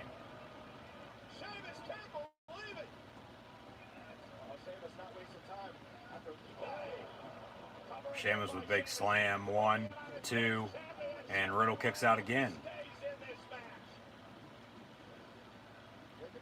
Hey, maybe since Drew lost to Lashley last night and Sheamus beats Riddle, become United States champion, maybe they'll do Sheamus McIntyre. They'll continue that, but it'll be for the United States Championship rather than the WWE Championship. But then I also thought last night, too, with what I had said, okay, Walter's still United Kingdom champion. Finn Balor's now no longer NXT champion. You know, who could challenge Walter? You know, Finn Balor could, yeah, no doubt about it. Somebody said last night in the chat, you know, Finn Balor could be a challenger, you know, for Lashley now, too, potentially, with a call-up. What about McIntyre and Walter for the UK title, for God's sakes? Like, I think people would absolutely love that. Or maybe if Riddle retains here and you have both McIntyre and Sheamus lose here at WrestleMania, put them together as a tag team and fix the goddamn tag team division. You know, take out as many birds with one stone there that I just named off. Okay, so moonsault from Riddle off the ropes ringside to take out Sheamus ringside. See a replay. Off, yeah, it was off the middle rope. Moonsault from Riddle to Sheamus, taking him out ringside on the hard camera side here. But right before that, we had a suplex on the ring apron from Riddle to Sheamus as well. And then Riddle with another moonsault off top rope into the ring cover on Sheamus, 1-2, and a kick out. A good match here. Very, very good match. And the thing is with, you know, 2 nights WrestleMania once again this year, and like I said last night, hopefully they continue this trend. I don't think people would honestly mind. You know, each match is going to get their allotted time that, you know, they should get, you know, 9 times out of 10. I mean, I can understand a few instances where, okay, something's going to get cut, but big power slam there from Sheamus, kick out of 2 by Riddle, but Riddle now has the Celtic Warrior in a headlock, trying to get a rope break, and rope break, ref breaks it up, and then Sheamus, some right hands, taking out Matt Riddle. But just a few thoughts. I mean, be interesting to see, you know, exactly what they are going to be doing beginning tomorrow on Raw for technically the WWE New Year here after WrestleMania. But just be sure to tune back in live here on YouTube tomorrow night, then for more live reactions, play of professional wrestling, as well as live reactions, play all week coming up this week. Raw, NXT on Tuesday, AEW on Wednesday, and SmackDown after Mania this coming Friday. As well as we'll get a gist of, you know, what the future storylines are going to be with these upcoming feuds on the road to the next pay-per-view. Off the top rope, Sheamus has Riddle on his back. Off of the top rope, and then he falls. And then they're just going to do it like that. Okay. A little bit of a botch, but they still executed it. So, I mean, I think everybody understood, they got what they were trying to do there. Or maybe they're going to try to do it again. Riddle in the middle of the ring, Sheamus off top rope with a knee, and then another kick out, 1-2. So like a flying knee from Sheamus. I don't even think that hit really though. See a replay. Yeah, it did to an extent, I guess, 1-2. And I mean, Sheamus in a singles match for a mid-card title at a WrestleMania here tonight actually get some time rather than a, you know, 10-second match with Daniel Bryan.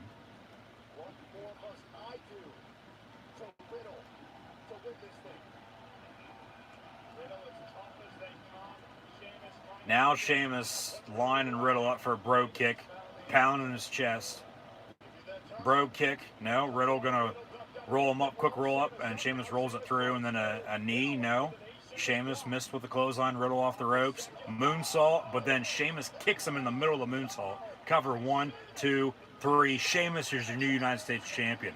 Sheamus defeats Matt Riddle and becomes United States champion tonight at WrestleMania 37. Congrats to Sheamus. So yeah, maybe Sheamus McIntyre for the U.S. title. I wouldn't mind that. I honestly don't think anybody would because, you know, they teased it for the WWE title for quite a while. And then we did technically get it, but, you know, they were in between with The Miz and Lashley, and, you know, you got to go back to Elimination Chamber. I mean, McIntyre and, like I said, yeah, they did technically sort of have it.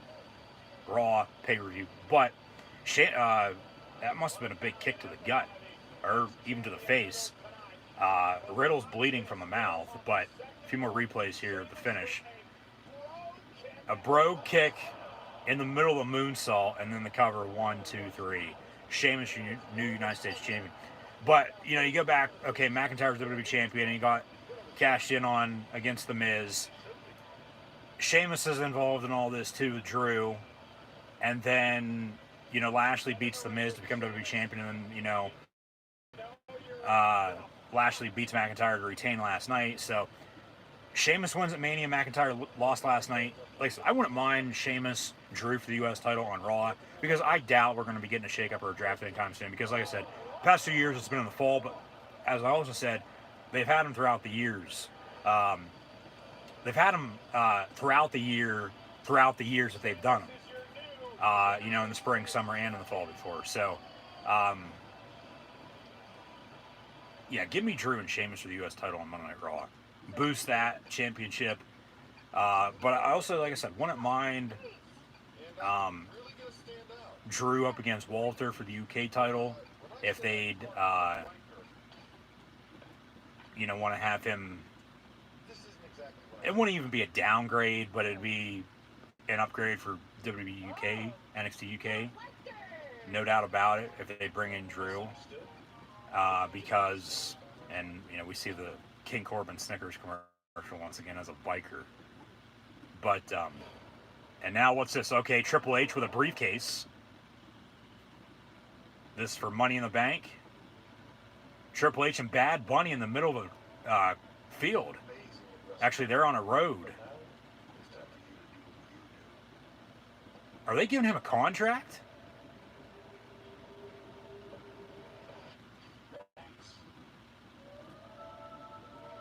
They're standing in the middle of a road, and he's actually on top of the 18-wheeler that he was in last night. And what the hell is that? Is that your mom's favorite toy or what? He opens the briefcase and there's like a, I don't know what the hell that would be. But this is for Bad Bunny. Oh, they're promoting his tour? The WWE is promoting Bad Bunny's 2022 tour. That's some, you know, high praise. That's some, you know, good friendship, good connections. You know, they've told him, hey, you come in and do this. You know, you put on a show, which he did. We're going to help you out, because that's what we do. So that's all that was. I thought that was a thing for the Money in the Bank pay-per-view. That will happen at some point in time over the next few months, from what we've heard next month, and then Backlash at Sherman Mills. SummerSlam just as it was last year.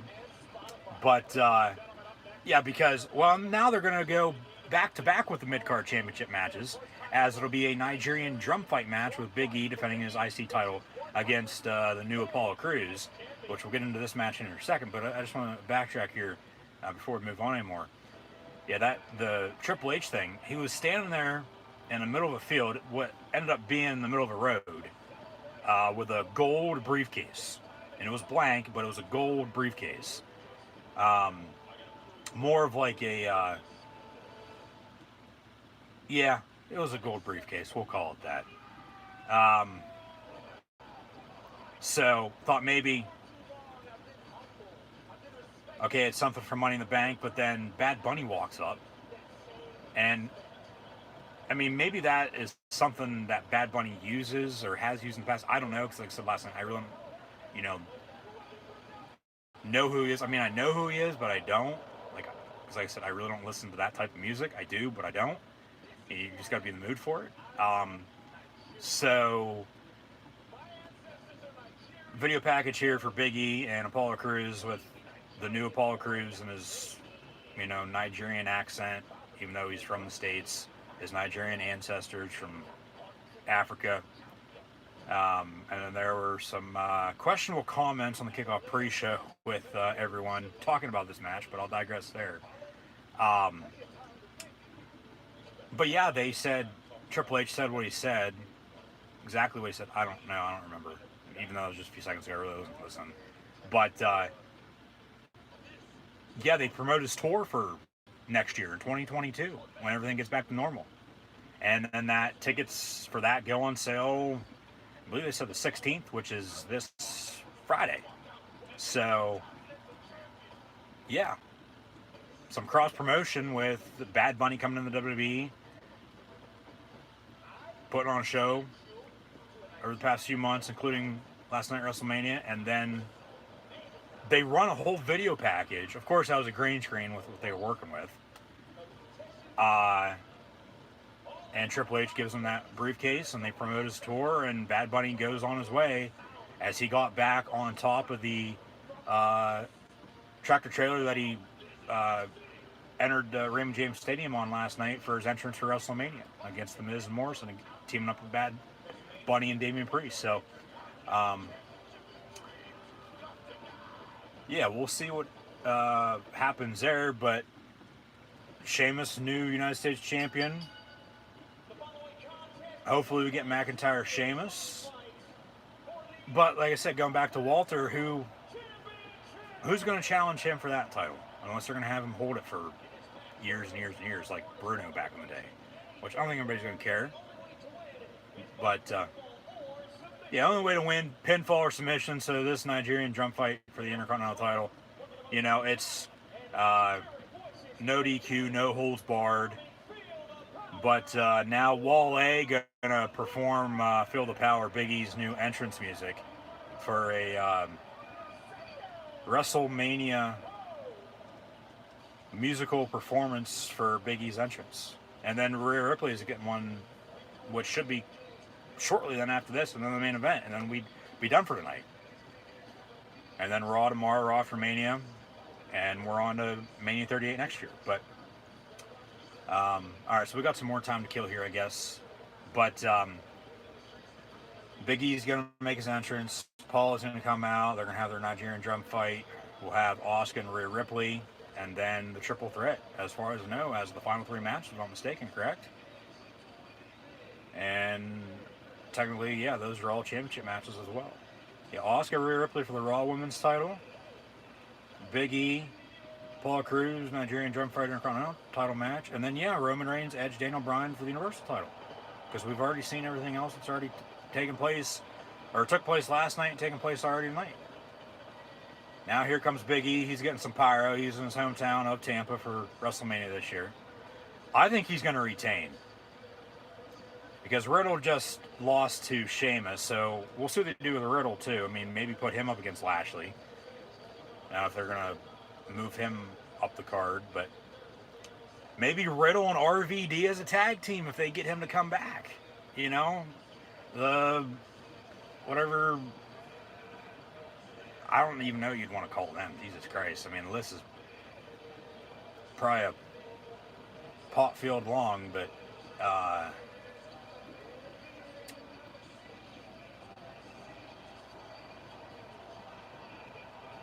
yeah, maybe you can go that route too. They're not going to change both mid-card champions, I don't think. Meaning, have whoever champions are lose both matches. So Big E, I think, beats Paul Cruz. But we'll see what happens here. And then I'll go back to with what I had said about Sheamus, Riddle, McIntyre, RVD, you know, all that, tie all this up together. We'll recap everything that happened last night, tonight, at the end of this, and we'll also talk more about it tomorrow on Raw as well, so be sure to tune back in then. And thank you for tuning in and sticking around for live reactions, play live here on YouTube of WWE WrestleMania 37.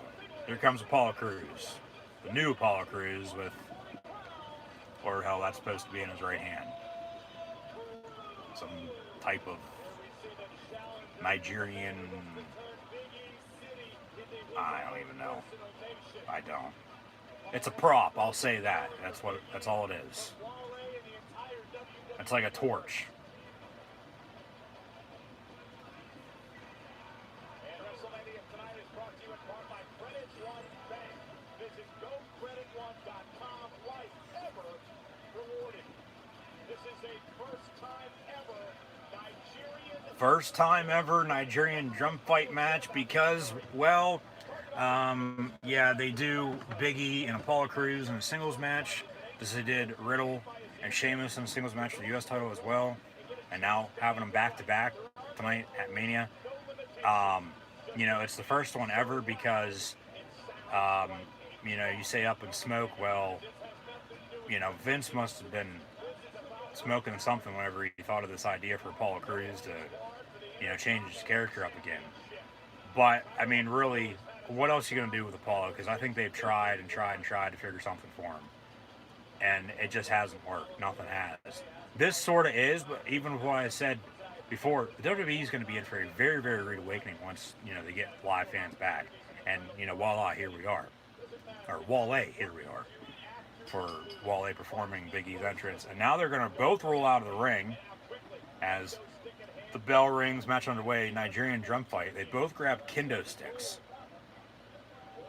So as mentioned, this is no DQ, no holds barred, anything goes. There's shit set up ringside. Kendo sticks, drums, some sort of, there's a table there with drums on top of it, more kendo sticks. There's a gong or two I see. That's basically it, but like they've never had, I don't think at least, a singles competitor.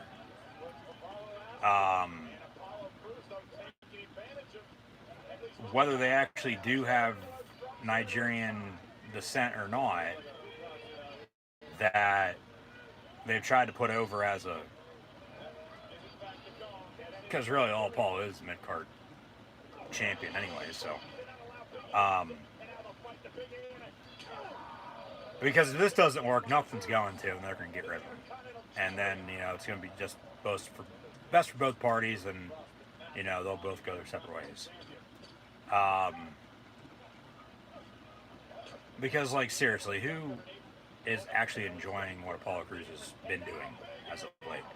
Big E with a big suicide dive spear through the ropes, taking out Apollo Crews ringside from the entrance ramp. And Big E now in control. Kendo sticks, they were going to get that gong involved. Cover now. 1, 2. But, I mean, it's only a stipulation match because what else are they going to do? Because there isn't anything else, because this is, stupid from the start. And I feel like the crowd's behind Big E. And, like, nobody can care for Apollo Crews right now. Big E with a set of steel steps. But, I mean, everybody has their opinion, though, so let me know what yours is. But that's just some of mine, I guess. It's just stupid.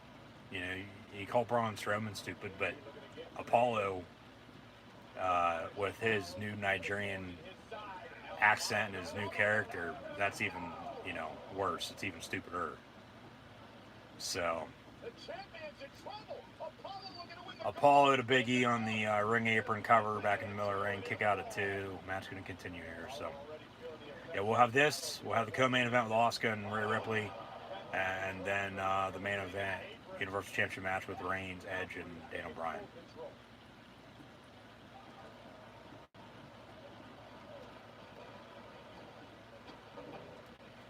But maybe they do put the title on Apollo. I don't know. And then, with whoever the champion is, who are you going to have challenge, for this title as well moving forward?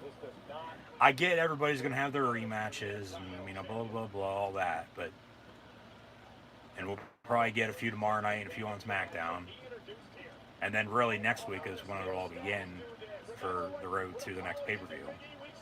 Okay, Big E laying on the bottom of the steel steps ringside, and Apollo has the top of the steel steps standing on the top of the ring apron. And then I thought he was going to jump, but he throws the steel steps down, but Big E moves out of the way, so no damage done there, but still, that would have been catastrophic.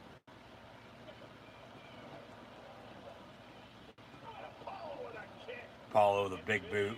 They're fighting on the ring apron. And for this Nigerian drum fight match, Big E slams down Apollo on those steel steps that he was just laying on ringside. And they really worked the replay real quick with that, so they were ready for that, no doubt about that. Crashing against the steel ring stairs. He's driven by the Intercontinental Champion. Broken arm, he's gonna crack the ribs. Watch this. The Uranagi. Yeah, that had to hurt. This is what you want? Big E's going to give him what he wants. Because Apollo is the one who wanted this Nigerian drum fight. Like, I seriously want to know who the hell thought of, Apollo Crews being what he is now and coming up with his first ever match that they've had. And like I said, he's really like the first, other than if you go back to, say, Nation Domination, like the first technical that they're saying, getting over, trying to at least, I should say, get over as a Nigerian wrestler in the company.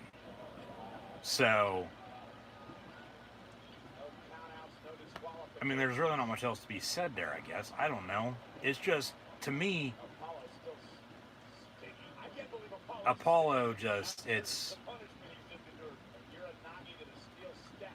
like his entrance music. They change his character up, and he's supposed to talk with a Nigerian accent now, but it's still him screaming Apollo at the beginning of his entrance. Like he's American, because he is American. He's African American, okay?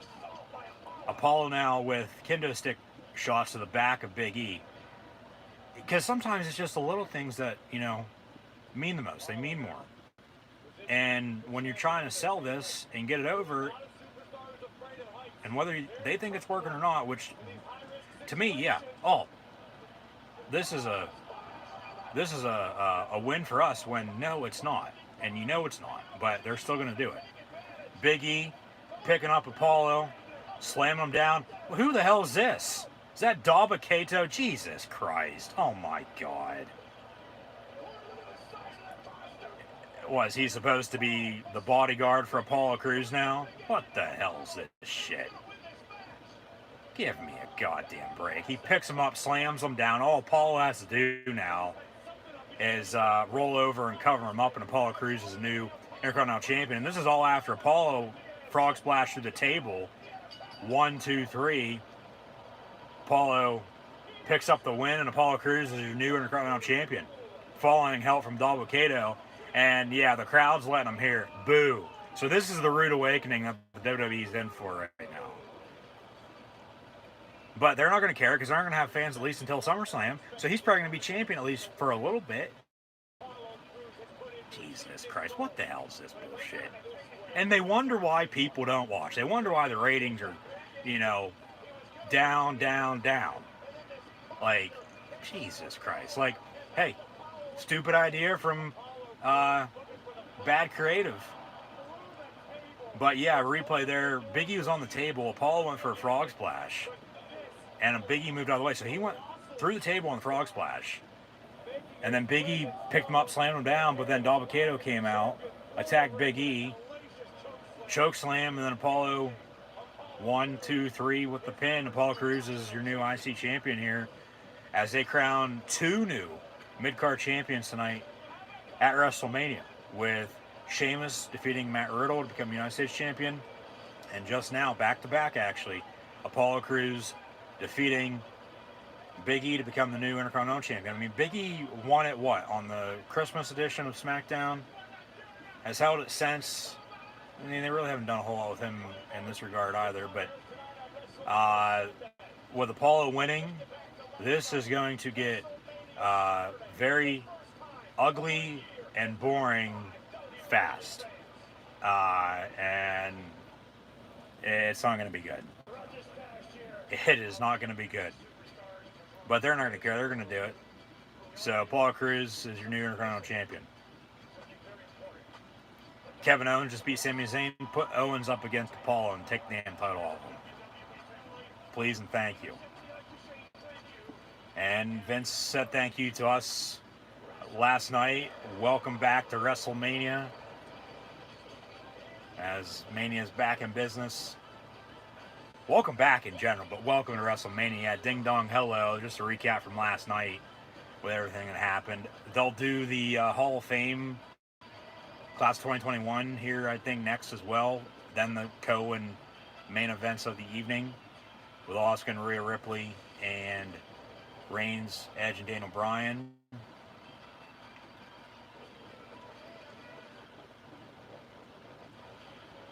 But I mean, been a good night so far to this point, I've thought. It's probably tied with last night's right now, I'd say, with a few more matches to go.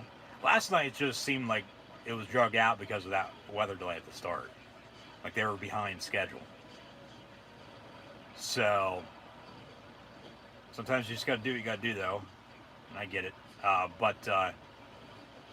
Yeah, now tonight, with everything that's happened, I mean, they just crowned 2 new mid-card champions. Orton surprisingly beat the Fiend. And, I mean, Nia and Shayna are still your women's tag team champions, but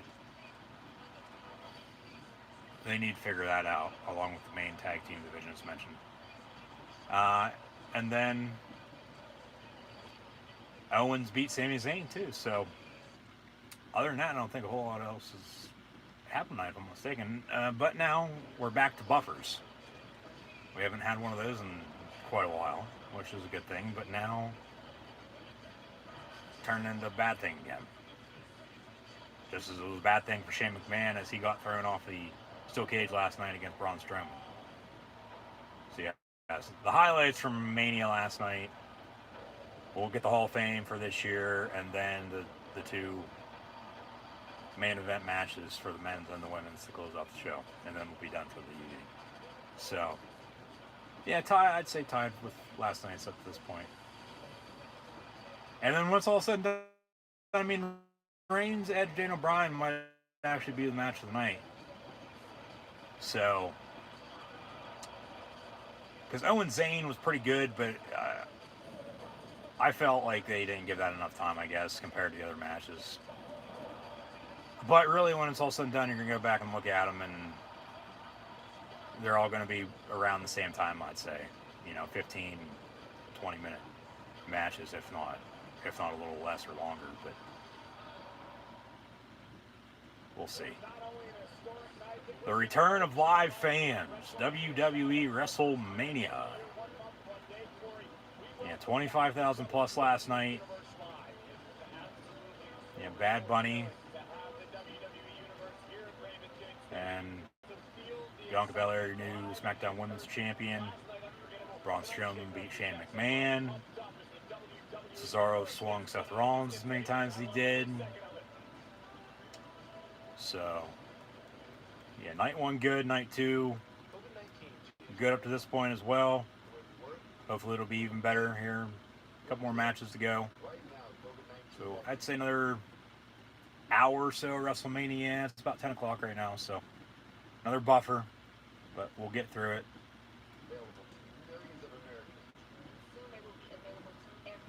And yeah, we should have the Hall of Fame for 2021 next. Asuka and Rhea, and then Reigns, Edge, and DB. And that'll be it. So yeah, another 3-hour show. And this stream would be probably about, once all said and done, 3.5, almost 4 hours. Stone Cold, breaking glass.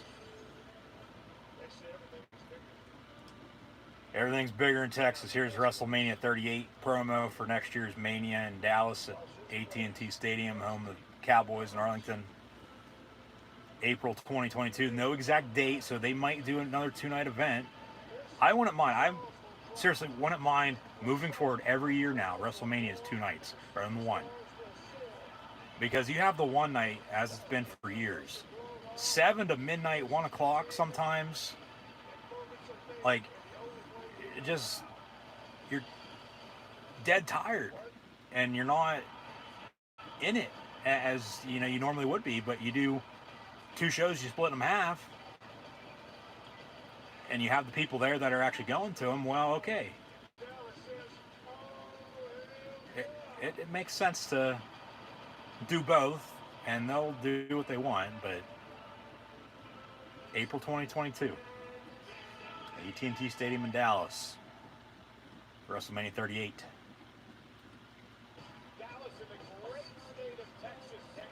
And then they're going to continue on out west for WrestleMania 39 in LA 2 years from now.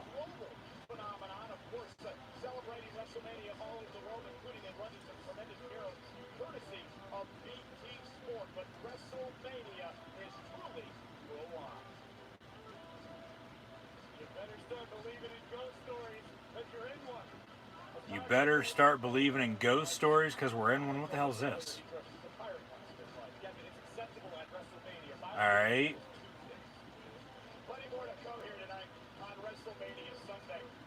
Got a pirate ship in the air. Finally, the legends of WWE and the sports entertainment world were able to take their rightful place as they were inducted. Yeah, here's the Hall of Fame segment for this year. Hall of Fame. Welcome to the 2021 WWE Hall of Fame ceremony. RVD, Superstars, no doubt, be a historic night. You never know what to expect from Rob Van Dam. Hey, give me Riddle and RVD in a tag team. Molly Holly in this year as well for the women. You, the fans, chose to uplift me, cheer me on, and believe in me. And for that, I'm eternally grateful. Great Khali, who we saw earlier. Yep.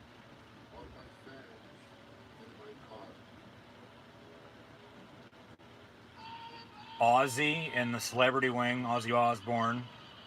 the godfather of heavy metal, Ozzy Osbourne.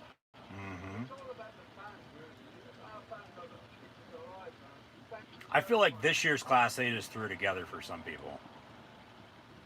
Our next award The Warrior Award went to Rich Herring, who I don't think anybody has a clue who the hell he is. What it represents. Thank you all. But I've worked with He won the Warrior Award. you yesterday, today, and tomorrow. Eric Bischoff's back. Did I know He's better than ever. that I was about to embark on a lifelong road trip? So they put him in the Hall of Fame a year after the NWO, but they both go in at the same time this year because last year's class didn't get to go in until this year. So it all works out. And then that's gotta be Kane. Glenn Jacobs, of course, the mayor of Knox County, Knoxville, Tennessee. The Devil's favorite Denim, Kane.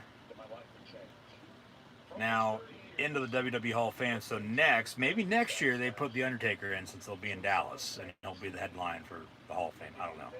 But yeah, the Devil's favorite Demon and Kane now into the Hall of Fame. And for making Kane one of the most memorable characters ever. I will leave you with that. And Kane would like to leave you with this. Thank you. And now they'll probably have the Hall of Fame ceremony at the stage too. Yeah, here we go with this. WWE Hall of Fame of 2021. Who we got first? Rob Van Dam. Kane's gonna get the entrance. Rob getting introduced. Rob Van Dam. Molly Holly.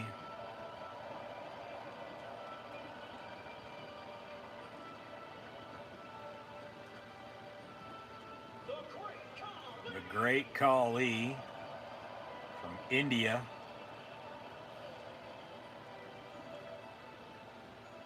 Former champion. Ozzy Osbourne for the celebrity wing. Of course, he's not there though.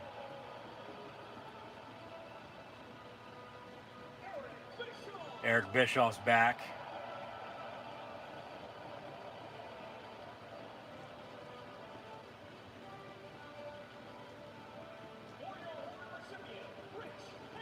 Rich Herring with the Warrior Award. Not much of applause for him, but okay. And now Kane. Is he going to be in attire? No, he comes out in a suit. Glenn Jacobs, Kane, now into the WWE Hall of Fame. Kane, that's gotta be Kane.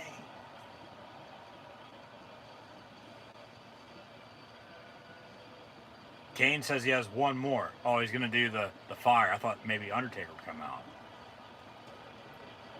And they have the fire go off for Kane.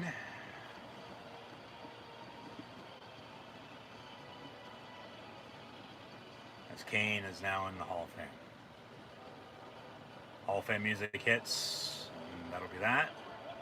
And then we'll have the two final matches this evening for WrestleMania.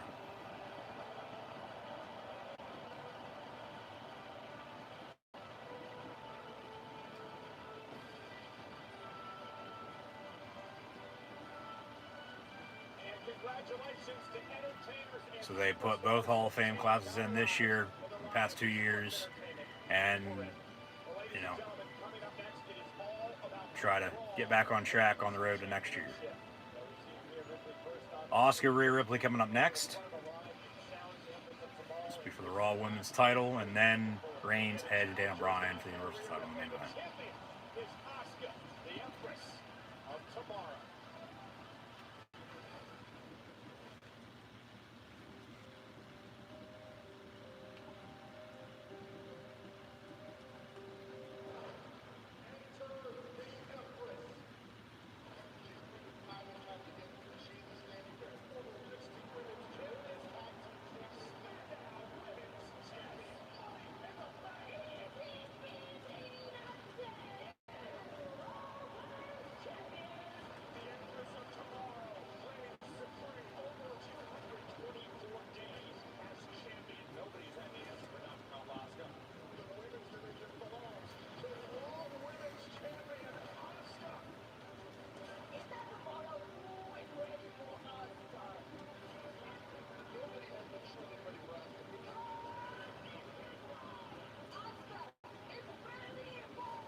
Asuka accepted Rhea's challenge, just as everyone else did as well, for WrestleMania matches. They always have to point at the WrestleMania sign.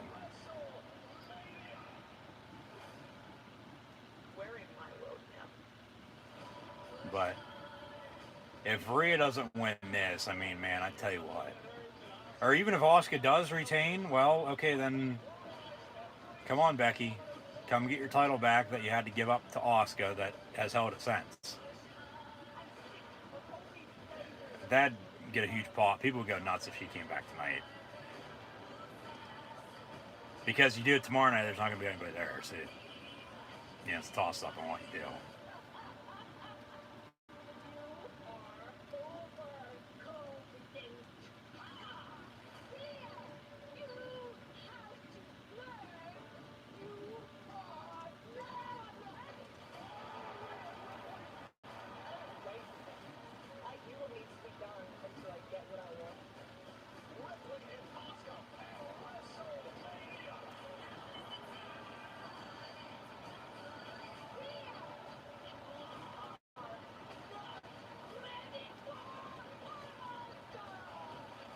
I don't think anybody's ever been ready for Asuka.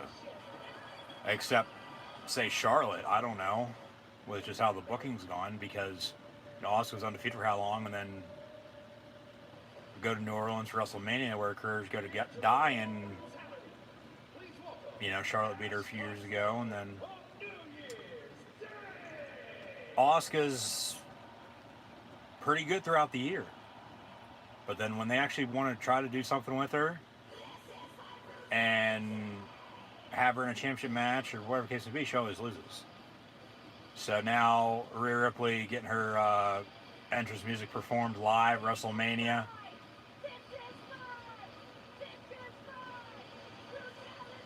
And now here comes the Ripster.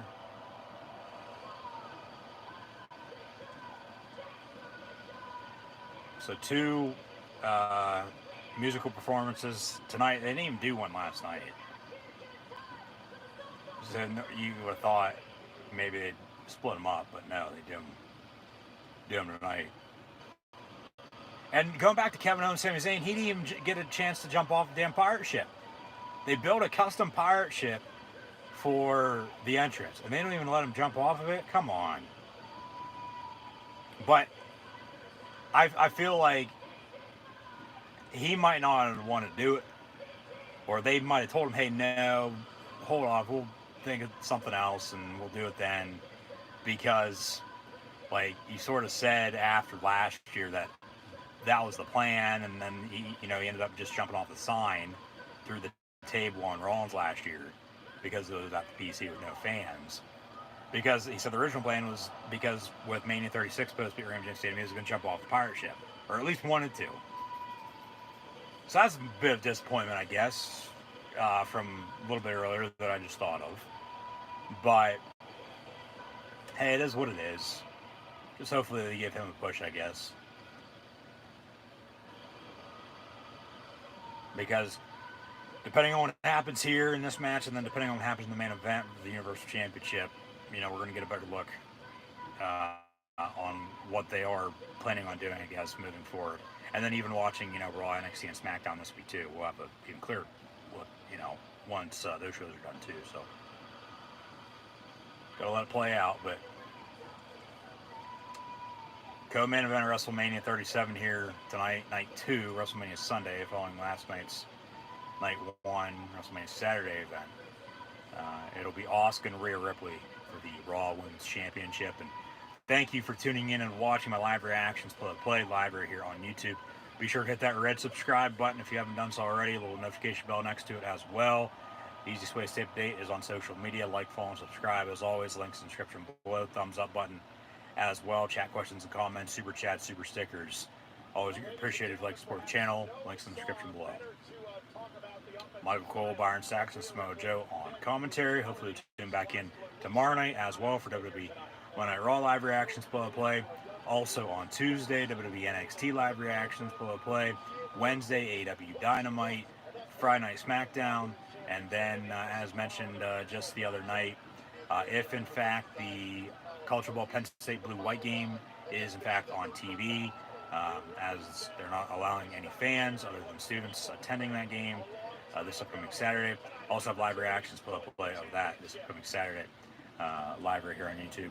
As over the next few weeks, we'll have a few more football videos right here on the channel for the first time in a few months, coming off of last season, as of course Culture Ball with Penn State Blue-White game, spring football, and then hopeful for an NFL schedule release before the draft, and then the NFL draft here in a few weeks too. But co-main event, Rhea Ripley just made her entrance. Here comes Asuka, but now experiencing another buffer. So we'll get back to the action once the WWE Network on Peacock is done acting like a piece of shit. And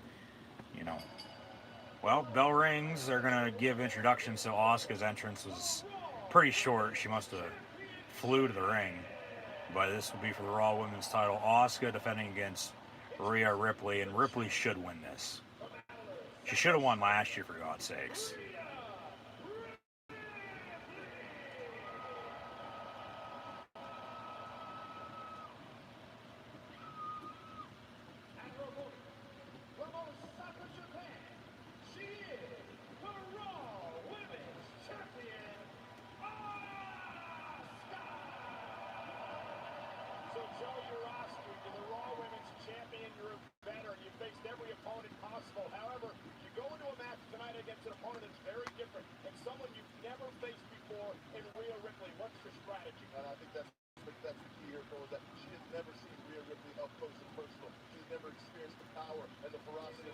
Bell rings, match underway. Asuka, Rhea Ripley for the Raw Women's Championship here in the co-main event of WrestleMania 37.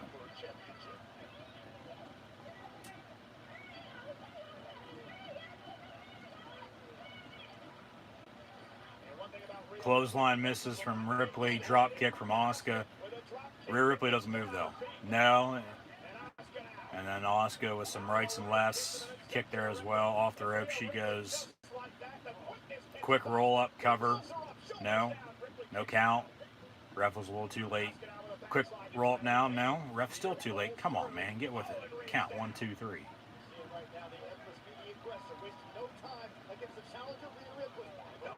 Asuka misses with a rear view into the corner.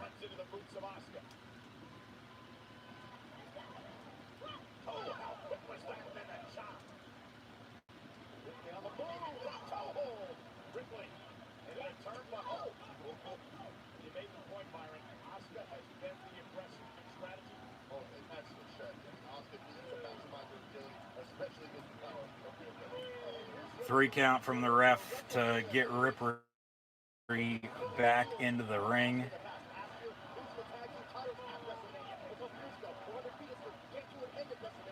She breaks the count and then continues to stay ringside.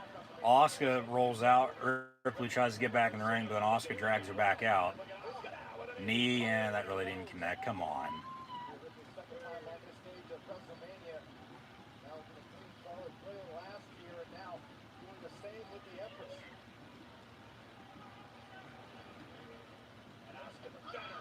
Big kick to the back of Rhea Ripley. As she's in a 619 position on her knees on the ropes. Asuka just kicking her in the back.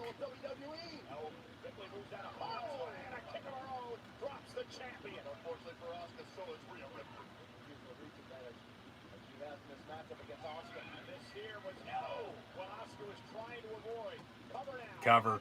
1, 2. Kick out at 2.5 by Asuka. That close to losing her championship.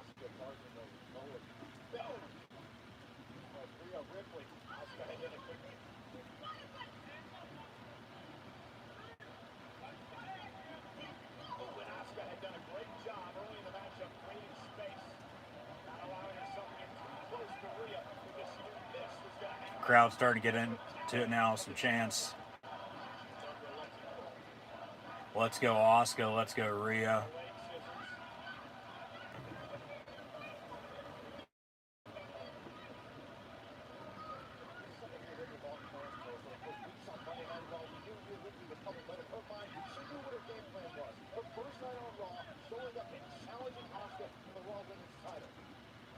That's a pin. Count it. Jesus Christ, ref. Big drop kick from Rhea.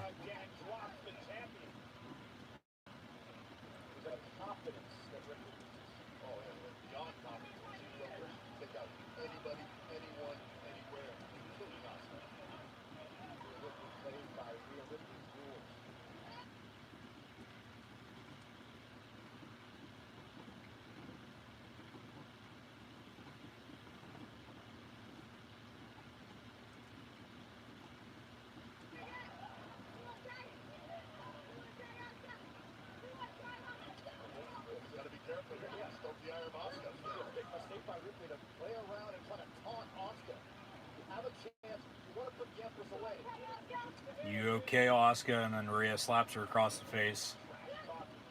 Clothesline. Another big clothesline. That wasn't even a clothesline. Come on.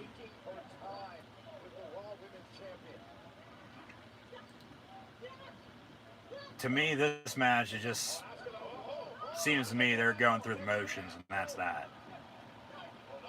They're not really doing a whole lot. But, I don't know. Maybe it's because it's late and I'm not really intrigued, even though I am interested in this match. And then, of course, just with what happens moving forward, okay, we'll go from there. But, you know, we got a triple threat championship match to follow this with Reigns, Edge, and Daniel Bryan. Which, I mean, okay, if this was earlier and they'd have the women's tag team championship match right now, yeah, that's definitely your piss break match, as it was earlier anyway. But, like, I don't know. Just, Asuka's been champion ever since Becky gave her up the championship, because Asuka won Money in the Bank. and Becky couldn't wrestle because she got pregnant, and she gave up the title, and Asuka basically cashed in. But what have they done with Asuka since? Absolutely nothing. And it's absolutely pathetic. Okay, she might have had a few championship matches on Raw or a pay-per-view. But, like, I mean, I get it's a good thing. I guess it's a good thing. And I get it that, she's still champion. They're keeping her relevant. But because no doubt about it, she should be. But the thing is, when you're a champion, you should be defending that title or having good matches for the most part, 9 times out of 10. But then this circles back around to the booking, as I always say, with whether how good it is or how bad it is at certain points of time throughout the year, and then with how bad the women's division and the tag team division is right now. It is bad. So either way, like I said, if Asuka retains, okay, you get Becky. If Rhea wins, maybe you get Charlotte. Even if you do get Rhea winning, maybe Becky comes out to her too to get the championship title that she never lost back. They need a boost. Long story short, as I said earlier, the women's division needs a boost. And what that boost is, I honestly, other than Becky, other than what they're trying to do with Charlotte all the time, making her just like her dad, Bayley, I mean, for God's sakes, Bayley and Becky are your top two. Asuka and Rhea then too, and Shayna if they do something with her, for God's sakes. Like, they have the talent, they have the star power, they have the caliber to do it, but they just won't. But they say they've, kick out at 2 there. They tell us, they say that, we should basically, believe in this and, all that. And, like, no, it's not that good. Like, if it was good, it'd be a different story. But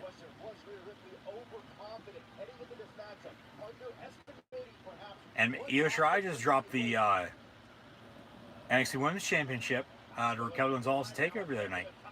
Asuka retains. Maybe Io's her next challenger tonight, tomorrow on Raw.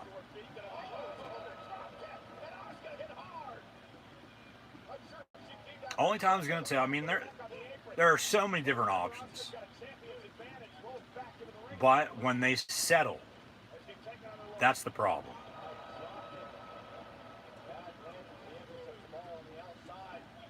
Asuka and Rhea for the Raw Women's Championship in the main event. Co-main event, I should say, excuse me. With the main event to follow. With Reigns, Edge, and Daniel Bryan for the Universal Championship. So once again, thanks for tuning in and watching.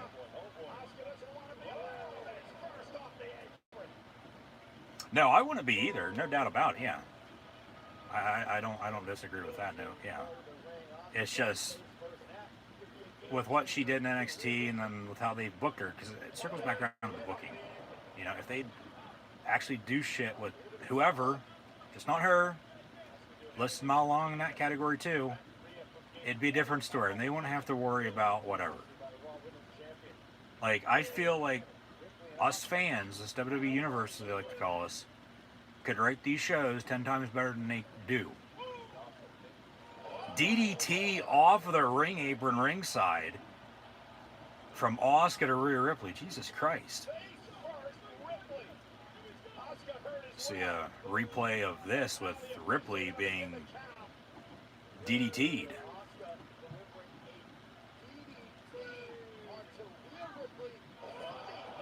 That was, I mean, probably the best move of the match. 6 count for Ripley. Make that lucky number 7. And then a knee from Asuka. She gets back in the ring, cover 1, 2, kick out.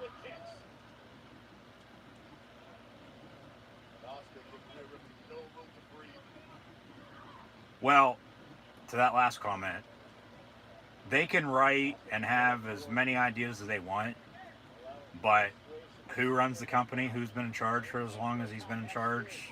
Vince gets the final say one way or another. So whatever he wants to do, that's what I say. They're still going to do what they want in the end anyway, and we got to live with it because they know we're going to sit down and watch it anyway. That's, because we're part of the problem though too, because we still watch. Like if we all quit watching and quit talking about it, which that'll never happen the way the times are nowadays, especially social media. Like that's the other problem too. Everybody has a say, or everybody has opinion. That at that point, okay, maybe they'll get the gist, they'll get the idea to change shit up. But they've said time and time again they're going to change this, change that. But hey, it's the same old bullshit that we've seen for how long? For some things, not everything.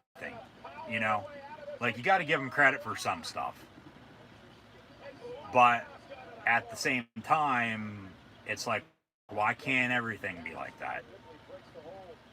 So, I mean, just some thoughts. I mean, everybody has their own opinion, but I feel to a percentage of people's, I don't want to, pat myself on the back or call myself a narcissist or however you want to put it by any means. Like, that, for the most part, some people, not all people, because everybody has their opinion, would agree. I don't know, though. That's why, you gotta, talk, have a conversation, discuss whatever the hell it is. Kick out at 2 by Asuka, as the Empress is still champion for the time being, but maybe a riptide in this WrestleMania Hurricane Edition with all this rain that they've gotten in Tampa. It rains in Florida all the time anyway, every day. That Ripley with a riptide, 1, 2, 3 away from becoming champion here in a second. Suplex, maybe, no. Asuka trying to get out of this an elbow.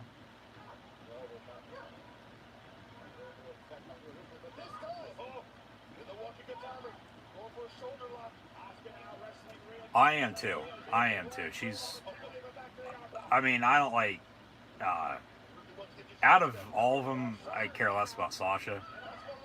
But Charlotte's getting to that point now too. Like, she's just anymore so basic, and they're trying to get her over as her dad, which she's not. She's not the Nature Boy. She's his daughter. She's not going to be, even though they'll make her a 16-time champion, because they'll have her win the title, lose it the following night, and then the next night after that, win it back. And then she's a 2-time champion in a matter of 3 days. It's just how they do shit. Big slam there, cover 1, 2, 3. Rhea Ripley defeats Asuka and becomes a new Raw Women's Champion here at WrestleMania. So maybe a Becky, maybe a Charlotte right now. Maybe wait till tomorrow night on Raw. But they're not going to have fans. This is last we'll see of fans, at least for a few months. So we think. We'll see. I don't know if things are going to change. But Rhea Ripley is a champion finally up on the main roster, as she is your new Raw Women's Champion, defeating Asuka tonight at WrestleMania. So both mid-card champions, both mid-card titles change hands. We have new champions there. Both Raw and SmackDown titles also change hands. New champions there with Bianca and Rhea.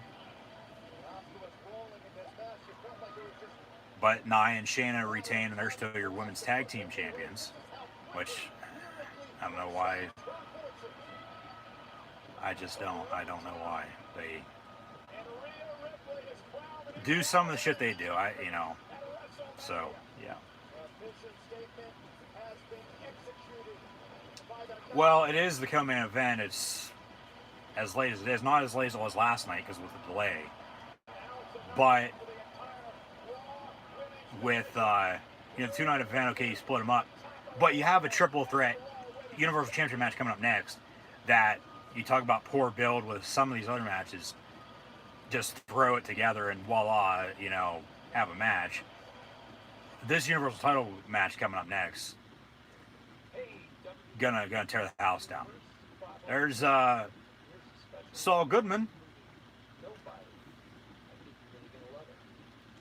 or Jimmy McGill, depending on who you ask, but Jimmy McGill, Saul Goodman, now in Nobody, as Bob Odenkirk stars in the movie Nobody, which actually does look pretty good. And from what I've heard, because I actually watched an interview with him a few weeks ago, this is to a point. I believe the first few scenes, or the first scene, if I'm mistaken, are based off of a true story that actually did happen to him in real life. So, yeah, some more commercials here before the co-main event, or before now the main event begins, after the co-main event just ended with Rhea Ripley becoming new Raw Women's Champion, and nothing happening afterwards as they fade to black. Now a NXT promo for NXT now on Tuesday nights on the USA Network, beginning just 2 nights from now, less than 48 hours away actually. NXT would be over by this point in time, Tuesday night, as NXT will be on Tuesdays beginning this Tuesday at 8 p.m. and I'll have live reactions play live right here on YouTube, so be sure to tune back in. Now we get Fiend, Bray Wyatt, and Randy Orton again. Or are they just going to highlight what happened earlier? Because this match, as mentioned, I thought this is the best story they've had, in quite a while. And the match was not even that long. And it kicked off the show, which I didn't mind it then, but looking back now, and Orton picked up the win because Alexa sort of turned on him. So we'll see what the future holds moving forward. I mean, I'm sure they're going to have another match or two over the next month or so, maybe a cinematic at some point in time. And maybe that's what they want. And they want to have, Bray win the third and final match of the Firefly Inferno match they had at TLC, this match at WrestleMania, and then, the, what do they call them? There's a term for it. I'm not thinking on some things tonight for some reason. So, pardon me, but, yeah, the third match that we'll probably be getting now, because it seems to me they're going to continue this. Because if they don't have anything else for them to do, why the hell not continue it? Because it's the best thing we got going, I think. I don't think people would mind. I want it. I'm just a little shocked that Orton did pick up the win. Because, yeah, as the Sister Abigail was about to hit, flames from the steel post, and then Alexa being drenched in the stuff on her face, and Orton then with an RKO. Out of nowhere, as always, cover 1, 2, 3, he's the winner. So, yeah.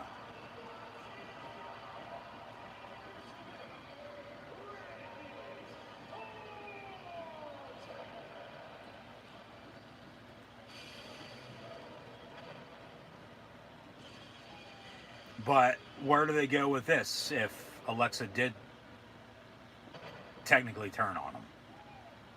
Because that's what it seemed like, at least.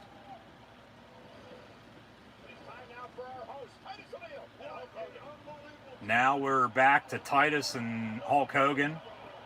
Titus in a suit, Hogan in a Hulkamania t-shirt.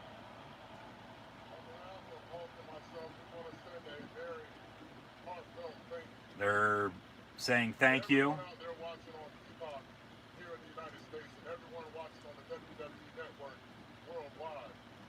Worldwide. The people who made this special for everyone involved. You, the fans, here at Raymond James Stadium. Here comes Bayley. All right, yeah, it is the gift that keeps on giving. Bayley interrupting Titus and Hulk Hogan at WrestleMania. She's heard just about enough. What's Bayley got to say? Ding dong, hello.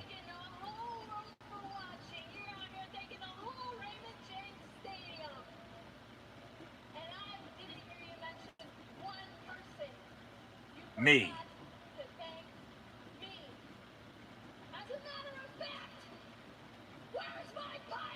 Where's my pyro? Hit my pyro. And they give her pyro. All right. At least they're getting her involved in the show. Is somebody going to come out from behind and attack her? I have been having these hosting duties, carrying it on my back these past 2 nights, and I've been having to deal with... She's been saying she's been the one hosting, not them. All these idiots out here, Stupid Michael Cole and all the idiots in the crowd. This is my time to shine. You can look, but you can't touch. All right, here come the Bellas. What? So they bring in Nikki or Brie back to take out Bailey? Like, come on. Nobody gives a shit about this either. You don't talk, because I just said this is my time to shine. I don't know what you two twin idiots doing over here looking like Elmo, okay? I don't know if you heard. What is it, Sesame Street?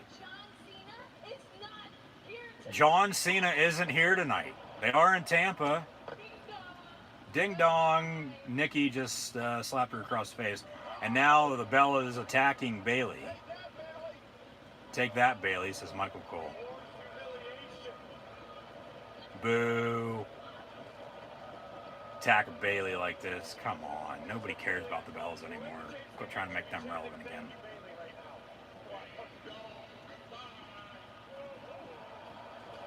Ding dong, goodbye, says Titus, and then they celebrate with Hogan and Titus.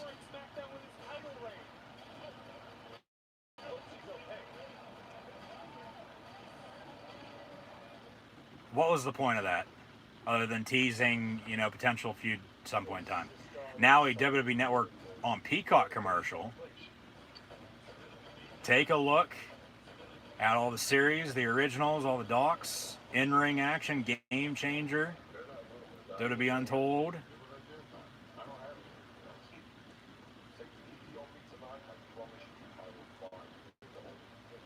WWE Icons 24. Every pay-per-view, Money in the Bank, Extreme Rules, and SummerSlam. Yeah, they're going with the same schedule that they had this past year from now until the next WrestleMania next year in Dallas. Take a look. WWE Ruthless Aggression, Superfan, WWE The Bump, Broken Skull Sessions, History Maker, WWE Network on Peacock, here in the States at least, and then WWE Network is still a thing elsewhere around the world.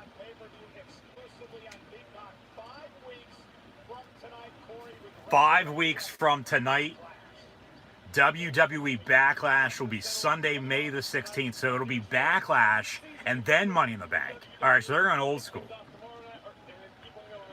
They're going old school. Do Backlash after Mania. Money in the Bank, June, July. As it should be. And then, and it seems to be it'll be June. And then you'll have SummerSlam. Clash of Champions, Hell in a Cell, Survivor Series, TLC to close out the year from just what we saw for the WWE Network on Peacock commercial. And then Royal Rumble, Elimination Chamber, Fastlane, on the road to WrestleMania 38 in Dallas next April, which will be here before you know it. Now, video package for the main event of WrestleMania 37 this evening, the triple threat match for the WWE Universal Championship, with Roman Reigns, this year's Royal Rumble winner, in Edge and Daniel Bryan.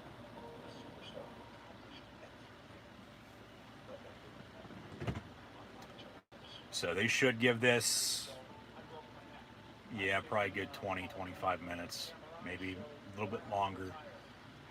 I'd say 11:15 at the latest for the end of WrestleMania tonight.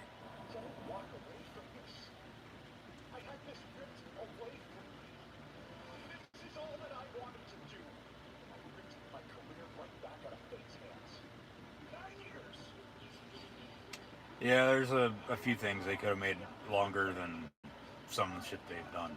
Yeah, no doubt about it. I agree with you there. Yeah. So we'll see what happens. But Main event time. Where's main event Jey Uso when you need him? Talk about a joke. Well, there's another one. Because, like I said before, too, that this whole Roman Empire family thing he's got going on, it'd be 10 times better if Jimmy Uso wasn't injured. Because they'd have Reigns and then the Usos as a tag team together. And then the SmackDown tag team division probably wouldn't be as bad because they'd probably be champs. And, you know, Heyman, okay, still by his side. Maybe Lesnar returns at some point in time if Reigns does return, or retain, excuse me. Or maybe Lesnar comes out to Lashley and we get that then for the WWE title.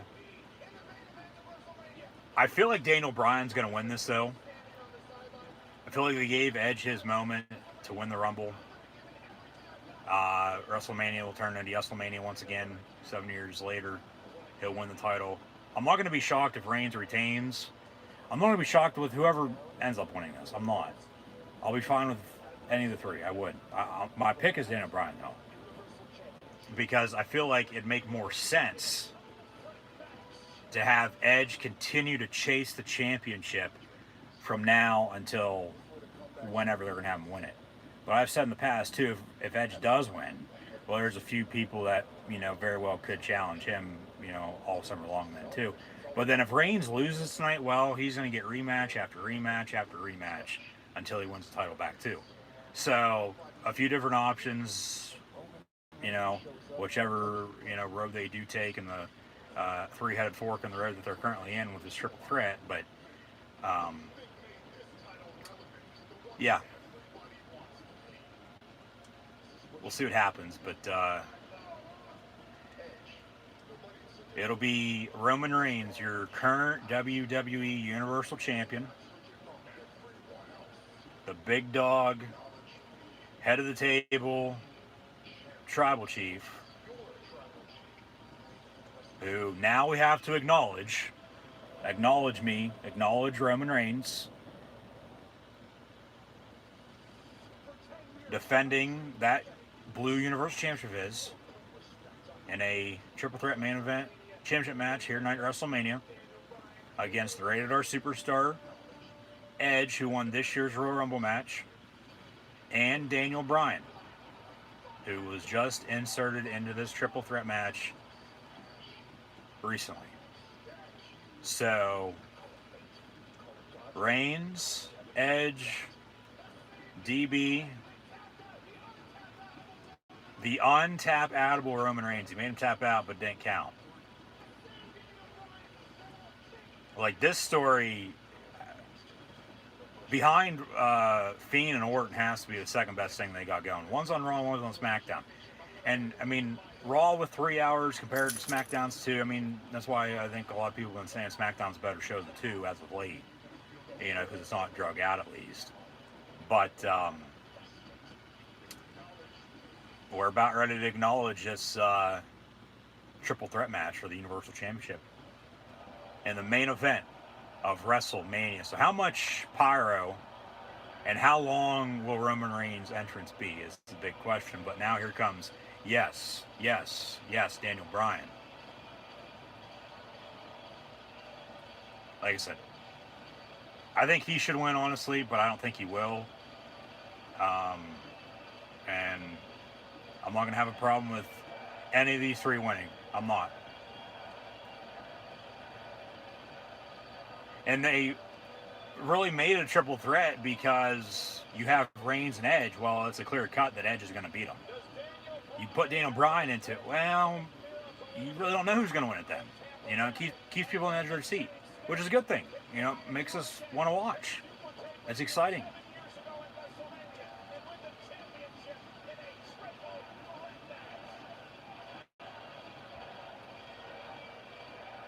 To an extent, yeah, I could agree with that. Yeah, I see what you're saying.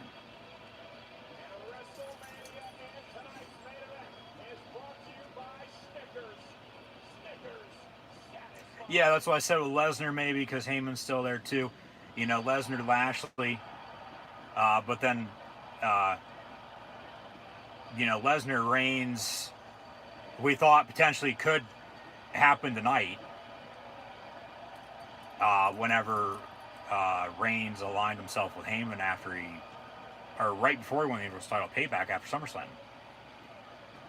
And, that's not a prediction, that's a spoiler. So, of course, that didn't happen because Lesnar hasn't been seen in a year. But, so that's what I said, there's a few different routes they could go. Lesnar come back to Lashley, Lesnar come back to Reigns. If Heyman, would turn, that's an option.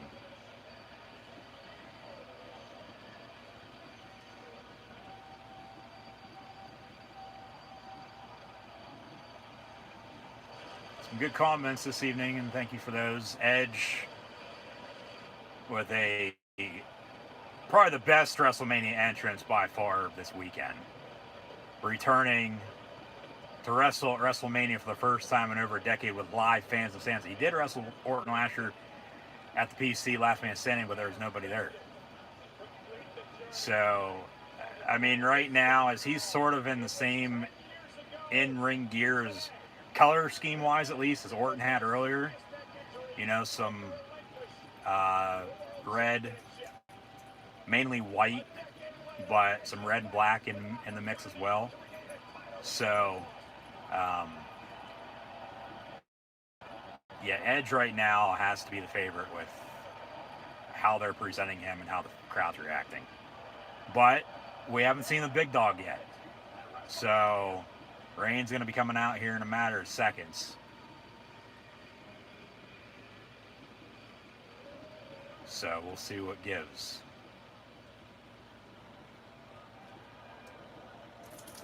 Well, he's told him basically, hey, call me when you need me. Like, they don't need Lesnar right now. I know they don't. They know they don't. Boo. We getting some piped in crowd noise over the boos for cheers for Reigns. This Roman Reigns is the best Roman Reigns he's been throughout his entire career. Okay? He is the big dog. He is the tribal chief. He is at the head of the table. So we should acknowledge him. He is champion, for God's sakes. Like, this is the best Reigns that... I do like this Reigns. I do. And he's taking his good old time coming out. But, yeah, some of the stars they try to bring in for WrestleMania year in and year out, they don't need them all the time. But Daniel Bryan talking over with little Nate, who's going to referee. Reigns getting booed. And Jey Uso by his side. He's the right-hand man. He's got a new t-shirt. It says right-hand man on it. That's not a bad shirt. The Acknowledge Me one's pretty good too. It's pretty cocky, but it's good. Heyman by his side as well. They got the Hawaiian drip around their neck, the flowers. Title in the air. Here comes the pyro.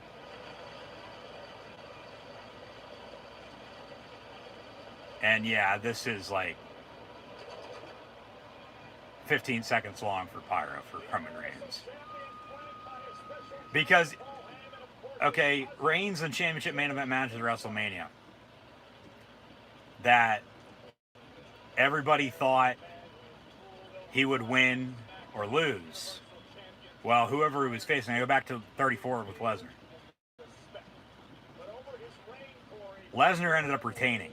And that was when he threw the title at Vince backstage in Gorilla. Because he, of course, thought it would have been best to take the title off him. But they thought, everybody knows Reigns is going to win, and they're going to boot out the building. And then you circle back around to, okay, add Daniel Bryan in the mix for this, because it's sort of the same thing with Edge. Everybody knows Edge is going to beat Reigns. They're going to love it. But they're going to get the reaction they want, one way or another. And, okay, they inserted Daniel Bryan. And now we got triple threat. And by the time, these video packages and all these entries are done, we're coming up on 11 o'clock. And now another buffer, unfortunately. So hopefully it doesn't do this throughout the whole entire main event. But we'll probably go to 11:30 with this main event. And they'll get a good half-hour match. So, just some thoughts, just with what's going through my head right now. But like I said, I'm not gonna mind any of these three walking out of WrestleMania Universal Champion. I think it'd be best Daniel Bryan won, but I'm not gonna be shocked if Reigns retains or if Edge wins as well, because I think everybody wants Edge to win, but does WWE want Edge to win? Because they know that everybody knows that, at least what they thinking, at least Edge is going to win. If that makes any sense. Reigns now in the ring. He's the new Undertaker with entrances. It's 10 minutes long.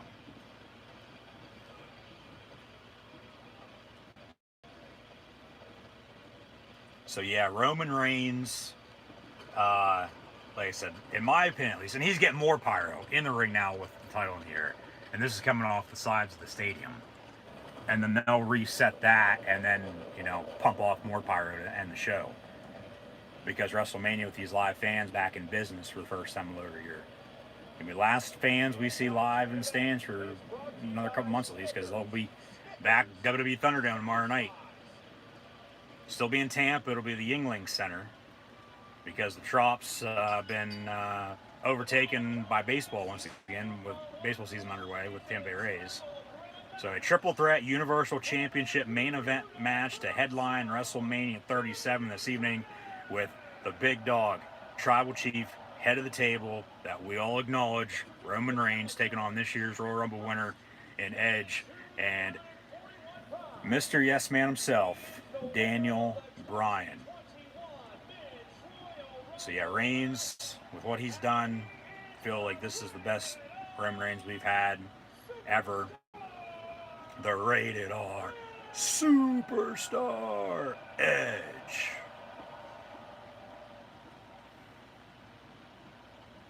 And Lil Nate will officiate. He'll be the referee. He'll be the zebra for this match. From Aberdeen, Washington, Daniel Bryan.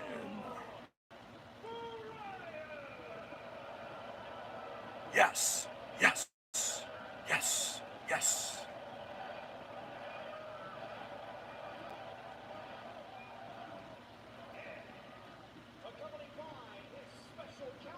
Special Counsel Paul Heyman with Jey Uso. Where's Jimmy at? Like I said, if he'd be there too, it'd be 10 times better.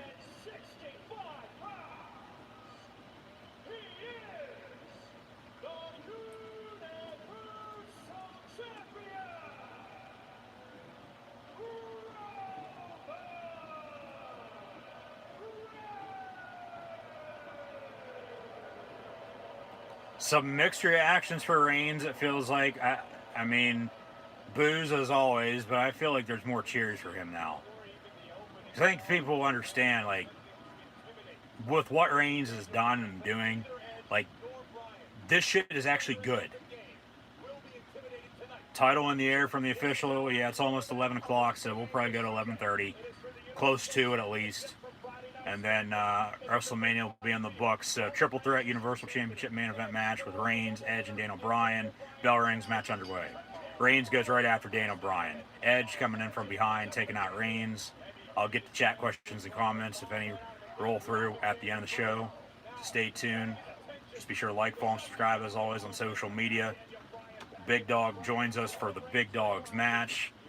But just be sure to like, follow, and subscribe as always on social media. Links in the description below. Uppercut from Daniel Bryan. They're going off the ropes now. Reigns. It is triple threat, so anything's legal. Reigns just threw Daniel Bryan ringside, and then Jey Uso with a super kick to Daniel Bryan, and then throwing DB into the steel steps as well. So yeah, Jey Uso right off the bat getting involved. And then Edge throwing ringside. Jey Uso with a super kick to Edge as well. So it's basically a handicap triple threat match, if that even makes sense. It's 2-on-1 with Reigns and Uso against Daniel Bryan, and then also Edge as they're about ready to tear apart with the announce table ringside too. So, I mean, why the hell not? It's the last match of the night, last match of the weekend for WrestleMania. And yeah, Reigns is the Universal Champion, so as Corey Graves just mentioned, he can do whatever the hell he wants. Suicide dive from Daniel Bryan taking out Reigns. Super kick from Uso to Daniel Bryan, though, again. So, yeah, Jey Uso, hey, hell, maybe Jey Uso wins the Universal Championship tonight. Maybe he turns on Reigns. Edge reverses Uso into the steel steps. All right. So Edge's going to get cheered there for that, retaliating against the family.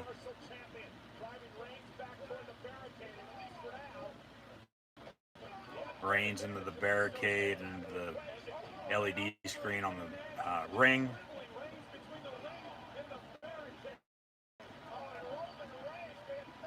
And Edge just in full control of Reigns, just throwing him all over the place, ringside into the barricade, back into the side of the ring, barricade, LED board, side of the ring, and the steel post. So Reigns, now Edge, Daniel Bryan will be next to be in control. Jey Uso nowhere to be found. For the time being, actually, he's still right there.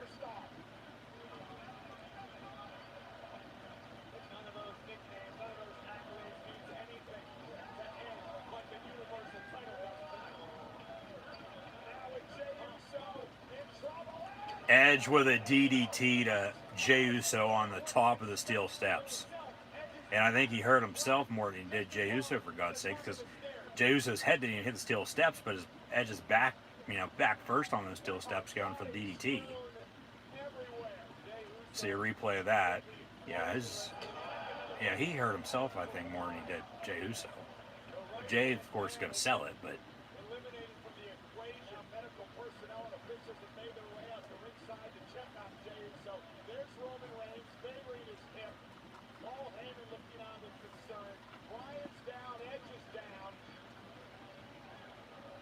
got a few referees and medical personnel checking in on Jey Uso as Paul Heyman walks over.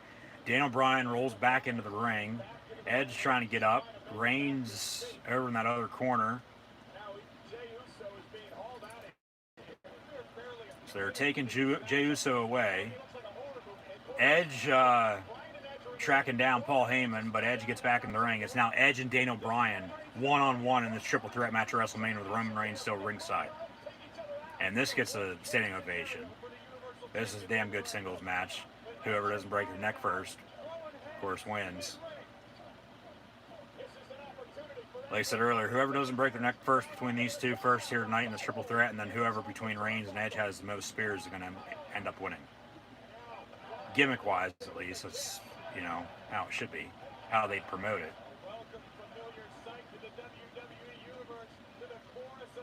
Edge up on the top turnbuckle, Daniel Bryan in front of him though, off the top, and then Edge rolls it through, cover 1-2 and a kick out. Nice neck breaker there by Edge, cover 1-2 on DB, kick out as well.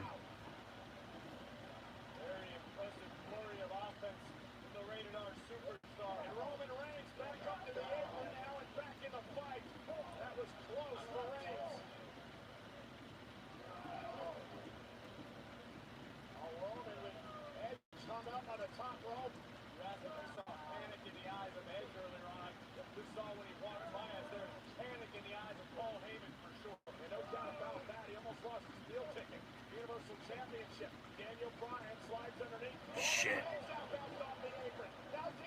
Off the ring apron. Reigns had Edge in the ropes, but then Daniel Bryan came through and then took out Reigns ringside. And then a drop kick off the top rope by DB to Edge. As now he's in control. So they went Reigns, Edge, DB, as I said. After all, of course, began. But, DB would be the next one to gain control. And now here we are. Uppercut.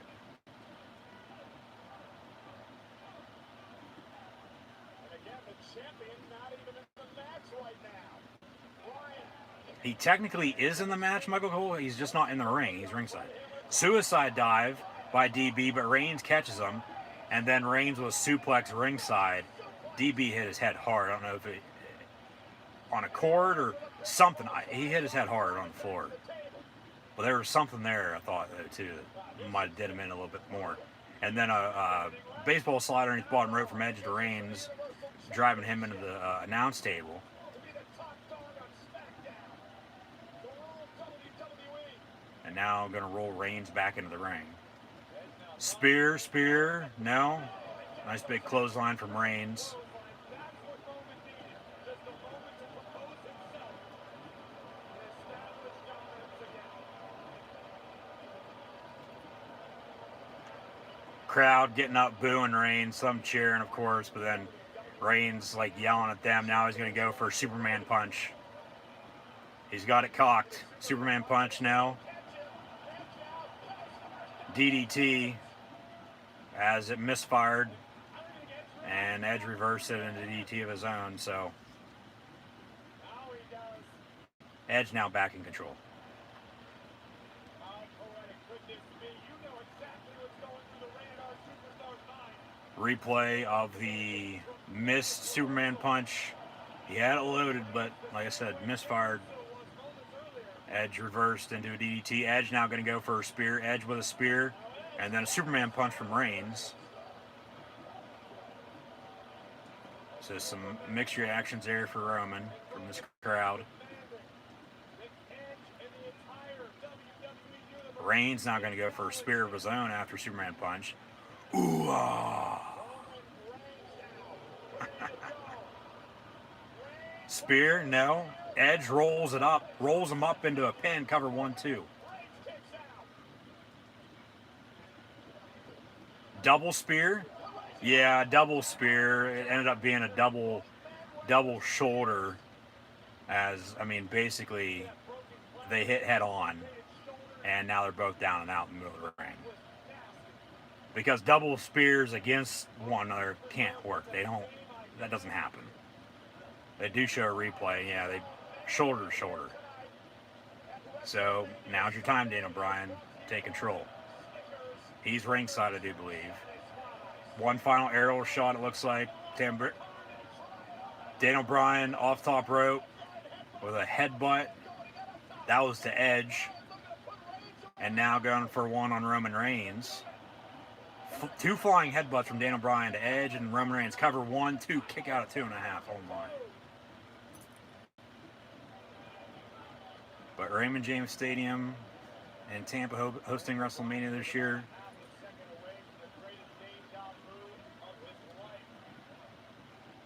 It'll be the last time for, I'd assume, at least a few years. They might try to do it again. I don't know. A couple years from now, within the next decade, just to get a full crowd, sold out to capacity.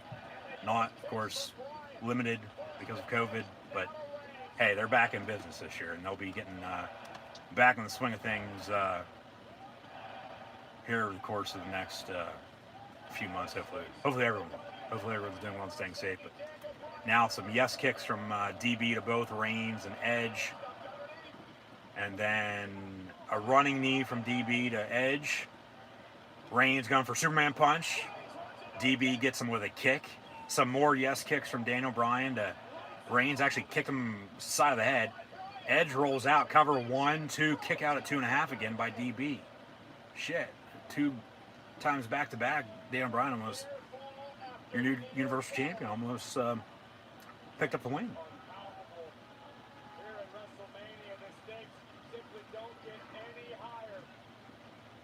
And it is triple threat, so I bet you we're going to see a low blow here from Reigns.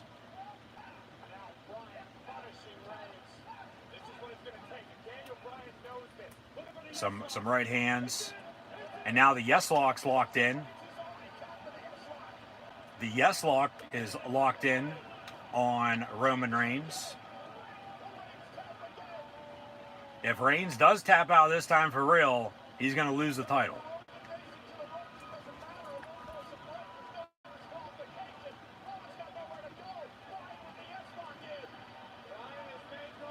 Edge with the breakup. Match going to continue. I knew Reigns was going to tap out there, but still. You never know with some things. Actually, they do show one final aerial shot of Raymond James Stadium in Tampa.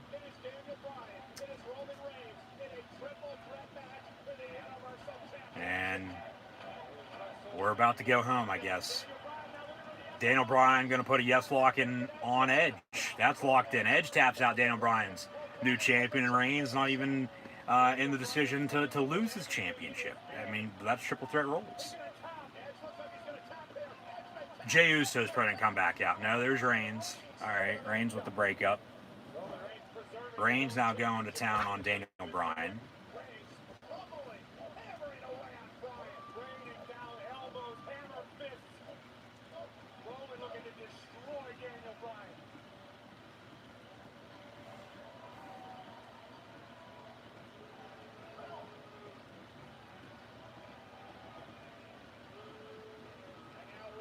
Some boos from the crowd. Reigns picks up Bryan. He's going to power slam him on top of Edge. Jesus Christ. And suddenly the champion has regained total control. And then he kicks him out of the ring, kicks Daniel Bryan out of the ring. Paul Heyman's still ringside, but Reigns kicked DB out of the ring. Edge just got powerbombed by, or powerbombed on by Reigns and Daniel Bryan. So he's still in the ring. They're going to work Reigns and DB ringside. Probably break that announce table now. Reigns, you suck chance. Or Roman sucks. They need to embrace the vision. But once again, like I said, you know, WWE is going to be in for a very rude awakening with some of the shit they're doing when they do, for full time at least, get back to a normal schedule with live fans in attendance.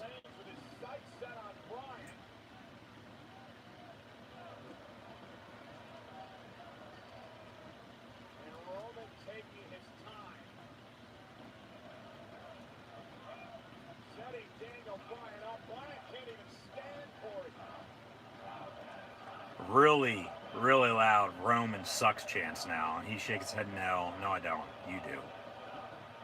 He's going to powerbomb Daniel Bryan off the top of the steel steps as he stands on those through the announce table. So Daniel Bryan just got powerbombed through the announce table.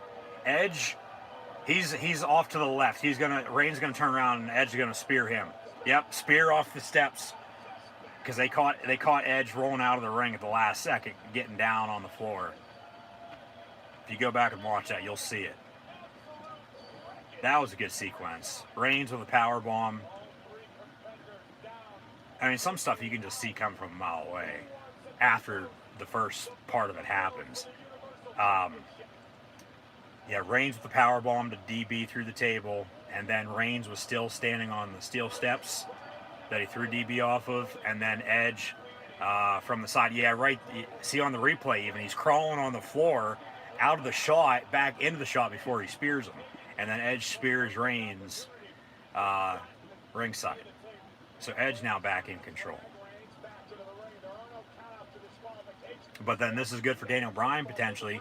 If they, you know, go to town in the ring and then he comes in for a pin, 1, 2, 3, he wins.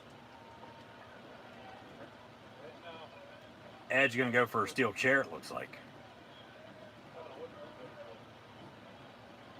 Reigns in the ring all by himself. Daniel Bryan laid out by the announce table. And Edge now has 2 steel chairs that he's grabbed.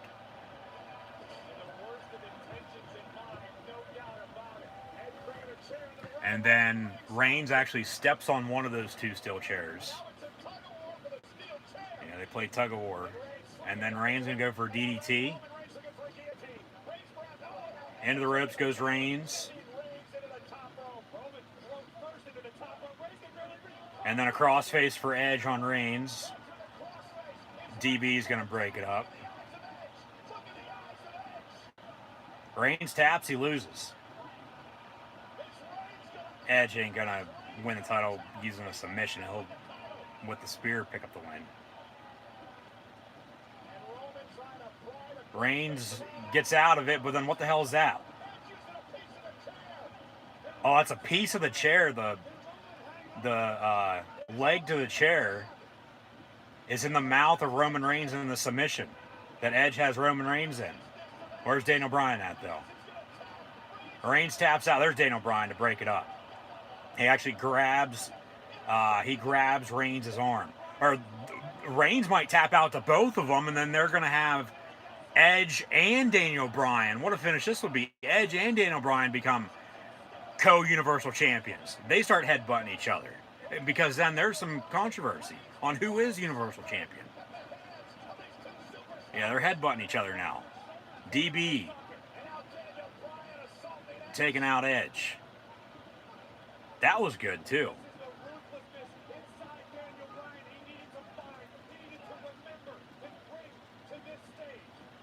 DB staring down Paul Heyman.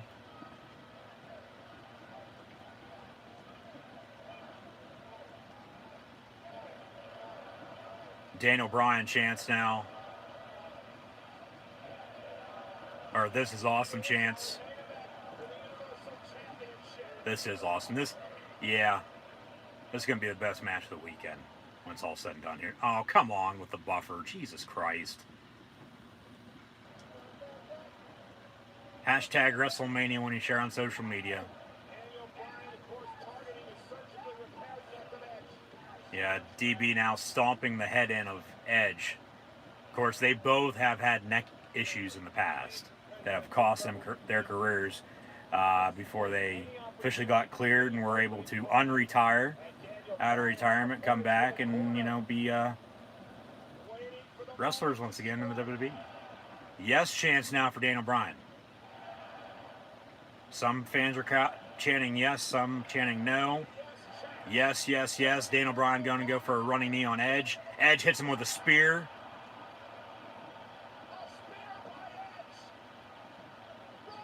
Reigns misses. Edge with a spear on Reigns. Edge cover on Reigns. Edge cover 1, 2, and then DB drags the ref out of the ring. Daniel Bryan drags Lil Nate out of the ring. This goes back to with what happened at recent pay-per-views with the finishes there with Reigns, Daniel Bryan, and Edge. And Lil Nate just got dragged out. He's still conscious, though. He's rolling it back in the ring as I speak. But he just got dragged out. And now Edge going to go for a spear on DB, maybe. So Daniel Bryan just saved himself and just kept this match alive. And now Edge going to go for a few more steel chairs, it looks like.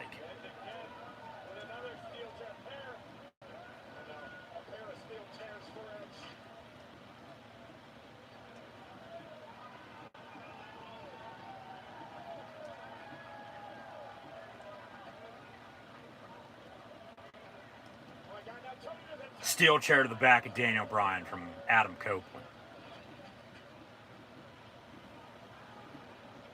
He's going to roll DB back into the ring. There's a few steel chairs in the area as well. Edge has that look in his eye. Edge with a steel chair to the back of Reigns. Edge, steel chair shots to both Reigns and Daniel Bryan now. Just back and forth, left and right. Yes, yes, yes. The rated R superstar.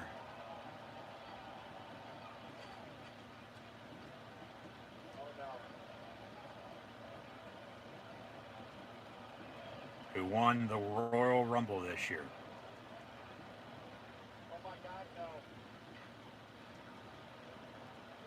Could very well become WWE Universal Champion.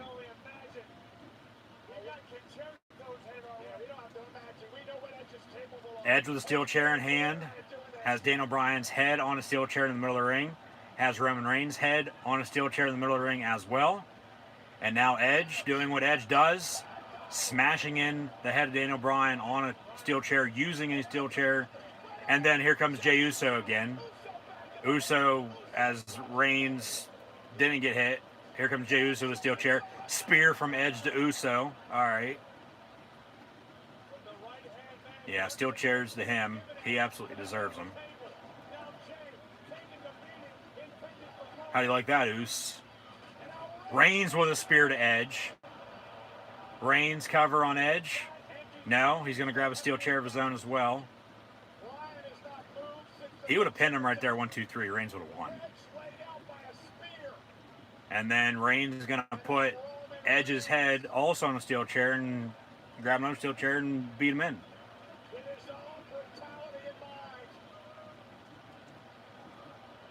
But then Daniel Bryan's still sitting there. Maybe he gets up and reverses something into the yes lock, or Reigns dragging Edge on top of Daniel Bryan and Reigns on top of Edge and DB. Cover 1, 2, 3. Roman Reigns retains his WWE Universal Championship tonight at WrestleMania 37, defeating both Edge and Daniel Bryan in the process, and Roman Reigns is still champion. Vince McMahon, because fuck him, that's why. You'll never see it coming. Roman Reigns is still WWE Universal Champion. Lesnar, maybe somebody else, he's going to stand tall and they're going to fade to black and cut, and this is going to be it. They got to the halfway point. From there to the end of this match, I mean, damn good wrestling match. I mean, some of the sequences we just saw. But for the finish, for the pin at least, Reigns drags Edge over to Daniel Bryan. Edge pins DB, but then Reigns pins them both at the same time, and Roman Reigns wins, defeats Edge and Daniel Bryan, and retains the WWE Universal Championship tonight at WrestleMania. Now a few replays.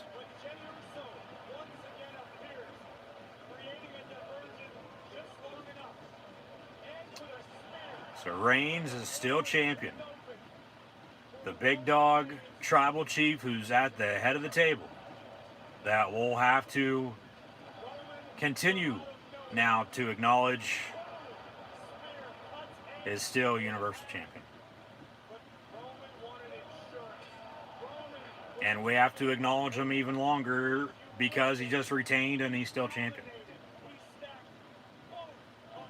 Cover 1, 2, 3. And the crowd's not happy at all. Who can stop Reigns, who is at the head of the table?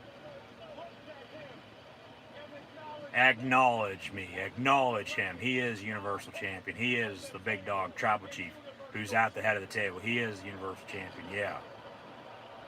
All the power in the world now for Reigns to close out WrestleMania going off. Michael Cole going to be, thank you for watching. Thank you for tuning in. To close it out, this 2-night event for Mania again this year. But next, who's going to challenge Reigns is the big question.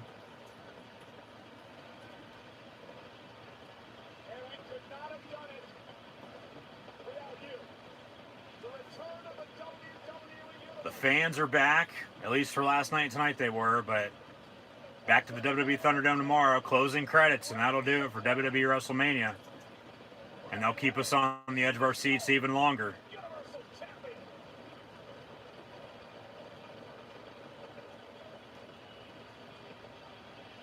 As they fade to black, and that does it for WrestleMania 37 this year.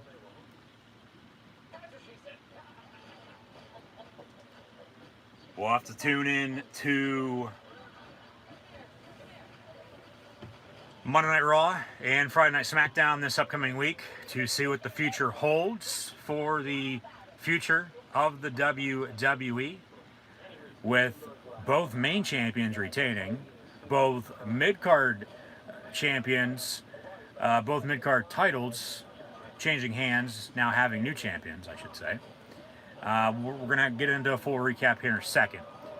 But, yeah, that does it for WWE WrestleMania for 2021. This WrestleMania 37 is now officially in the books, as last night in the main event, Bianca Belair defeated Sasha Banks to become the new SmackDown Women's Champion. Both women's championships have new champions as well. We're going to get the Broken Skull Sessions, it looks like, with Stone Cold Steve Austin coming up next with Le Champion, the Demon God himself, Chris Jericho. Next on the network, if I'm not mistaken. Actually, they're going to do a WWE watch along post show and have a full recap as they did last night, as well as they had Lita and the MILF herself and Mickey James. See who they bring in to talk about what happened tonight. But we mute that so I can recap what I thought of WWE WrestleMania this weekend. We'll begin, I guess, with a recap from last night, because that, of course, happened last night. That took place first. We'll get into night two then here in a few seconds. But good show. 2 good nights. All said and done, they're both about even, I'd say. Not one night I thought was better than the other, even though you could say night 2 was probably a little bit better than night 1. But to close out night 2, we'll begin and then end when we get to the end with the big dog. The big dog, Roman Reigns, is still your WWE Universal Champion. The big dog, tribal chief, head of the table that we've been acknowledging and will continue to acknowledge, just defeated Edge and Daniel Bryan to retain his Universal Championship. So Roman Reigns is still champion. That just wrapped up WrestleMania.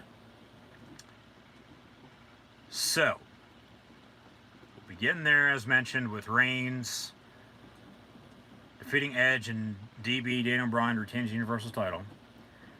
Last night at WrestleMania 37, Night 1, WrestleMania Saturday. Yeah, because as mentioned during TakeOver, and we recap TakeOver, be sure to go check out that live stream. We'll recap TakeOver from this past week on Tuesday as well for WWE NXT live reactions, play live right here on the channel. Be sure to tune in then.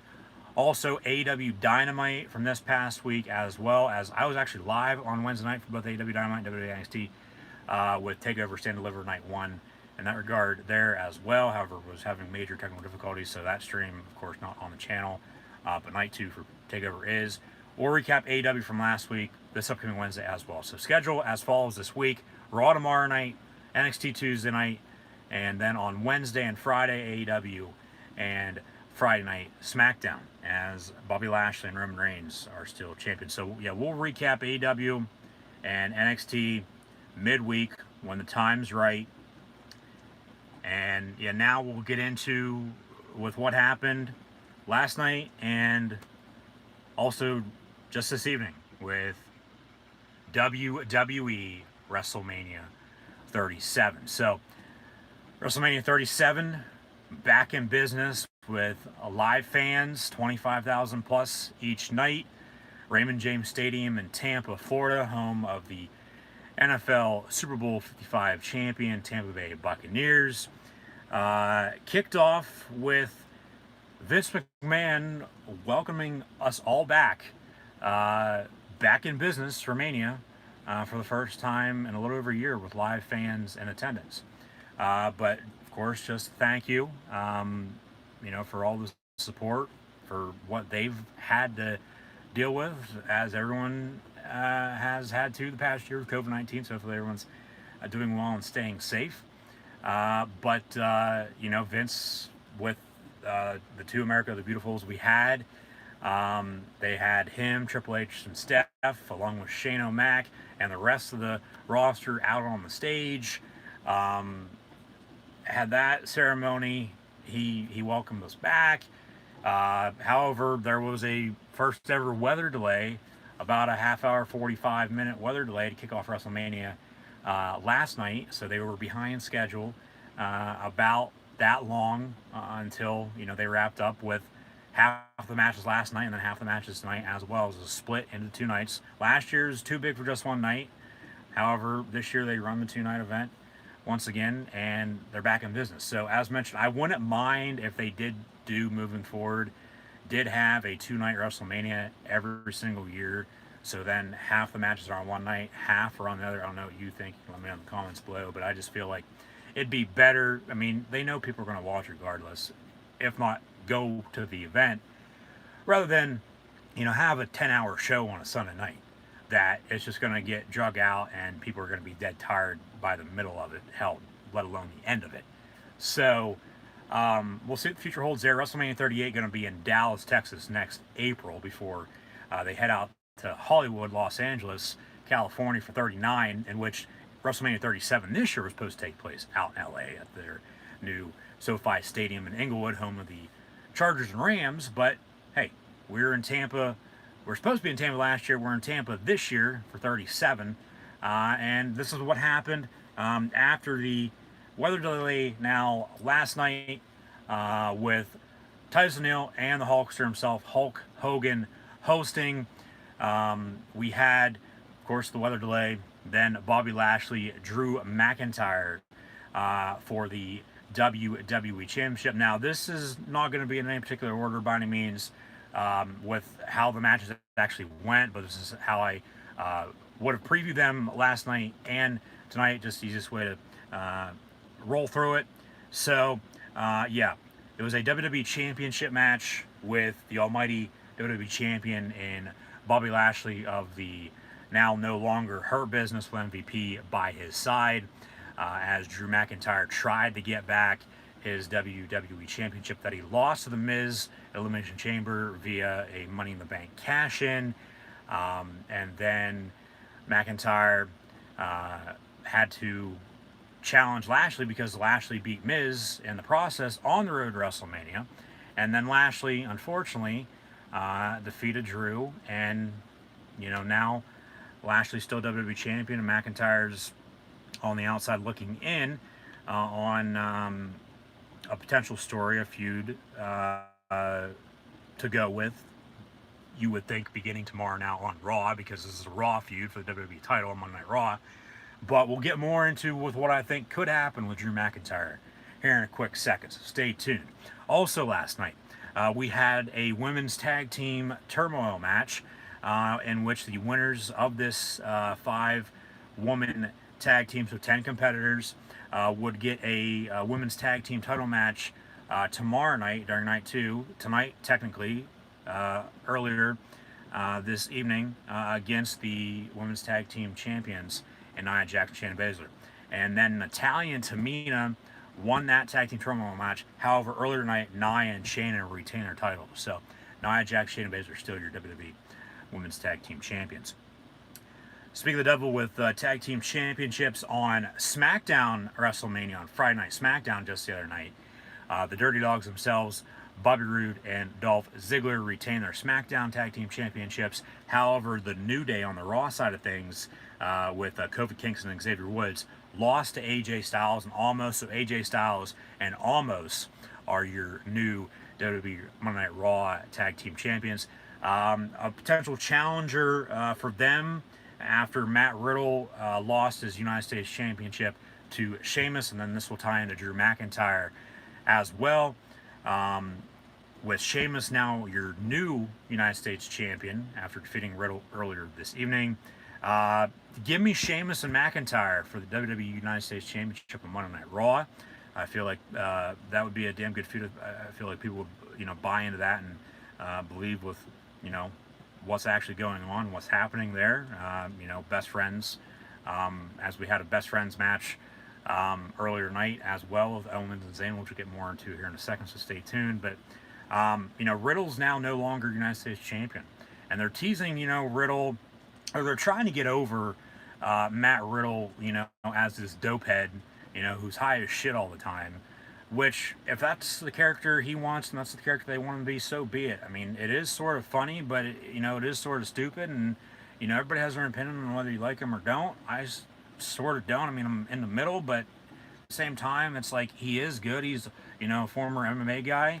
He can wrestle. Maybe they're going to push him as a heel now, but potentially, as they're sort of teasing him and RVD getting together, well, maybe put them together as a tag team and then have them challenge if they want to boost his tag team division, at least on Monday Night Raw for the time being. give AJ and Almost a new challenger. Viking Raiders are going to be coming back as well, hopefully, among a few other tag teams. Actual true tag teams, just not, people thrown together and, hey, you're a tag team now. You're going to, compete and challenge for titles and win and, etc. In that regard, maybe Matt Riddle and RVD as a tag team. This might be, fantasy booking, but maybe those two as a tag team up against AJ and Almost for the tag team titles. I wouldn't mind. I don't think anybody would. I think it'd get over. I think a lot of people would actually like that and would actually think it'd be funny, just due to the fact, sort of what RVD and Riddle's characters are. They're supposed to be, high as shit all the time, smoking all the pot that they can find. So, yeah, we'll see what happens there. But then with Sheamus, your new United States champion, McIntyre's lost, as I said last night, in a WWE championship match now 3 times since October. And, of course, 2 of those, he actually lost the title. Once lost to Randy Orton Hell in a Cell, lost it to Miz when Miz cashed in, and then wasn't the champion against Lashley last night, but Lashley still beat him. So McIntyre, hey, 3rd time's a charm.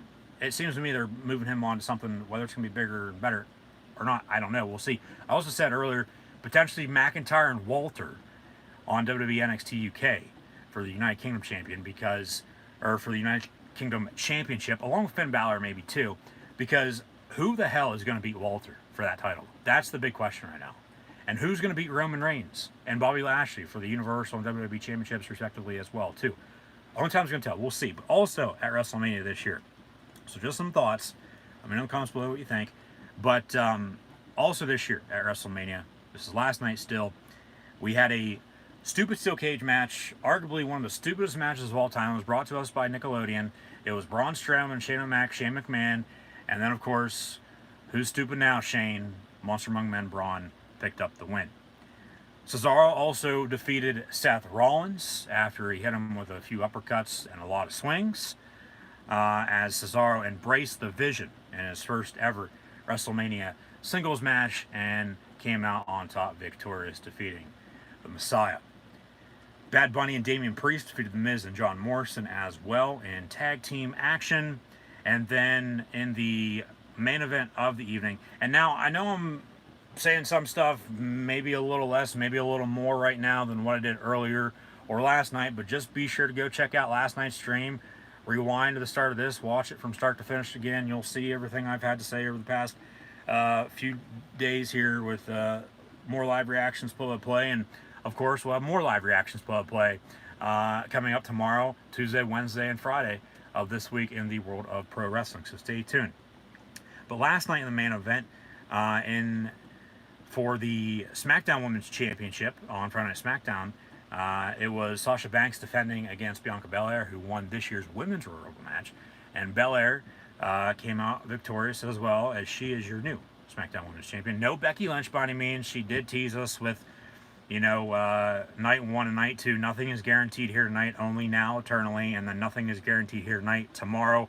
What's next over, which of course spells out night 1 and night 2 with the first letter of each word, minus the next in between what's next over, because, you're not going to just throw that in there to, well, I mean, she did, but it wouldn't make sense if, you did have it capitalized, and you get my point.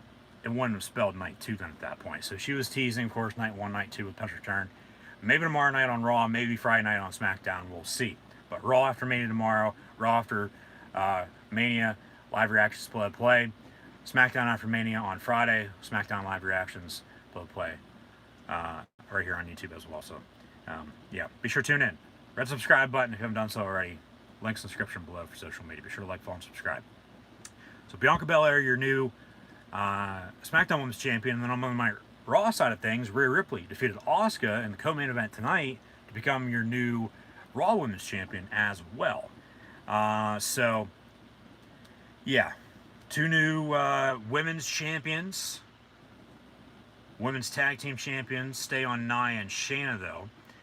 However, we do have 2 new mid-card champions in Sheamus and Apollo Crews after Sheamus beat Matt Riddle to become United States champion. And then in the first ever Nigerian drum fight match, we had Apollo Crews, with the help of Double Kato, defeat Big E. So Sheamus and Apollo Crews, your new United States and Intercontinental champions. Kevin Owens defeated Sami Zayn, and also hit Logan Paul with a stunner post-match. And then Randy Orton surprisingly defeated the Fiend Bray Wyatt in the opening contest earlier tonight, before tonight's main event with Roman Reigns, Edge, and Daniel Bryan, with Reigns coming out victorious, still Universal Champion. So we'll see what the future holds for some of these stories. I would think Sheamus, as United States Champion, is going to hold that title for at least a month or so, maybe a little bit longer. But give me Sheamus McIntyre, please, and thank you. Apollo, with Double Kato now by his side, they're going to get him over as a heel with his new Nigerian accent, you know, the new Apollo Crews, if you will. Kevin Owens beat Sami Zayn. Why not put Owens up against Zayn? They need to figure out the tag team division for the men and the women. They need to figure out the women's division as well. However, we do have two new champions with Raw.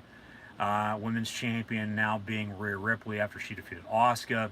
And then also Bianca Belair as your new SmackDown Women's Champion after she defeated Sasha Banks last night too. So, you know, Becky Lynch, Charlotte, some potential NXT call-ups for the men and women, potentially nearing as the new year for the WWE will be beginning here now, effective technically now, I guess you could say, here at the top of the hour, midnight, here on the East Coast, following WrestleMania, with Monday Night Raw tomorrow, the Raw after Mania.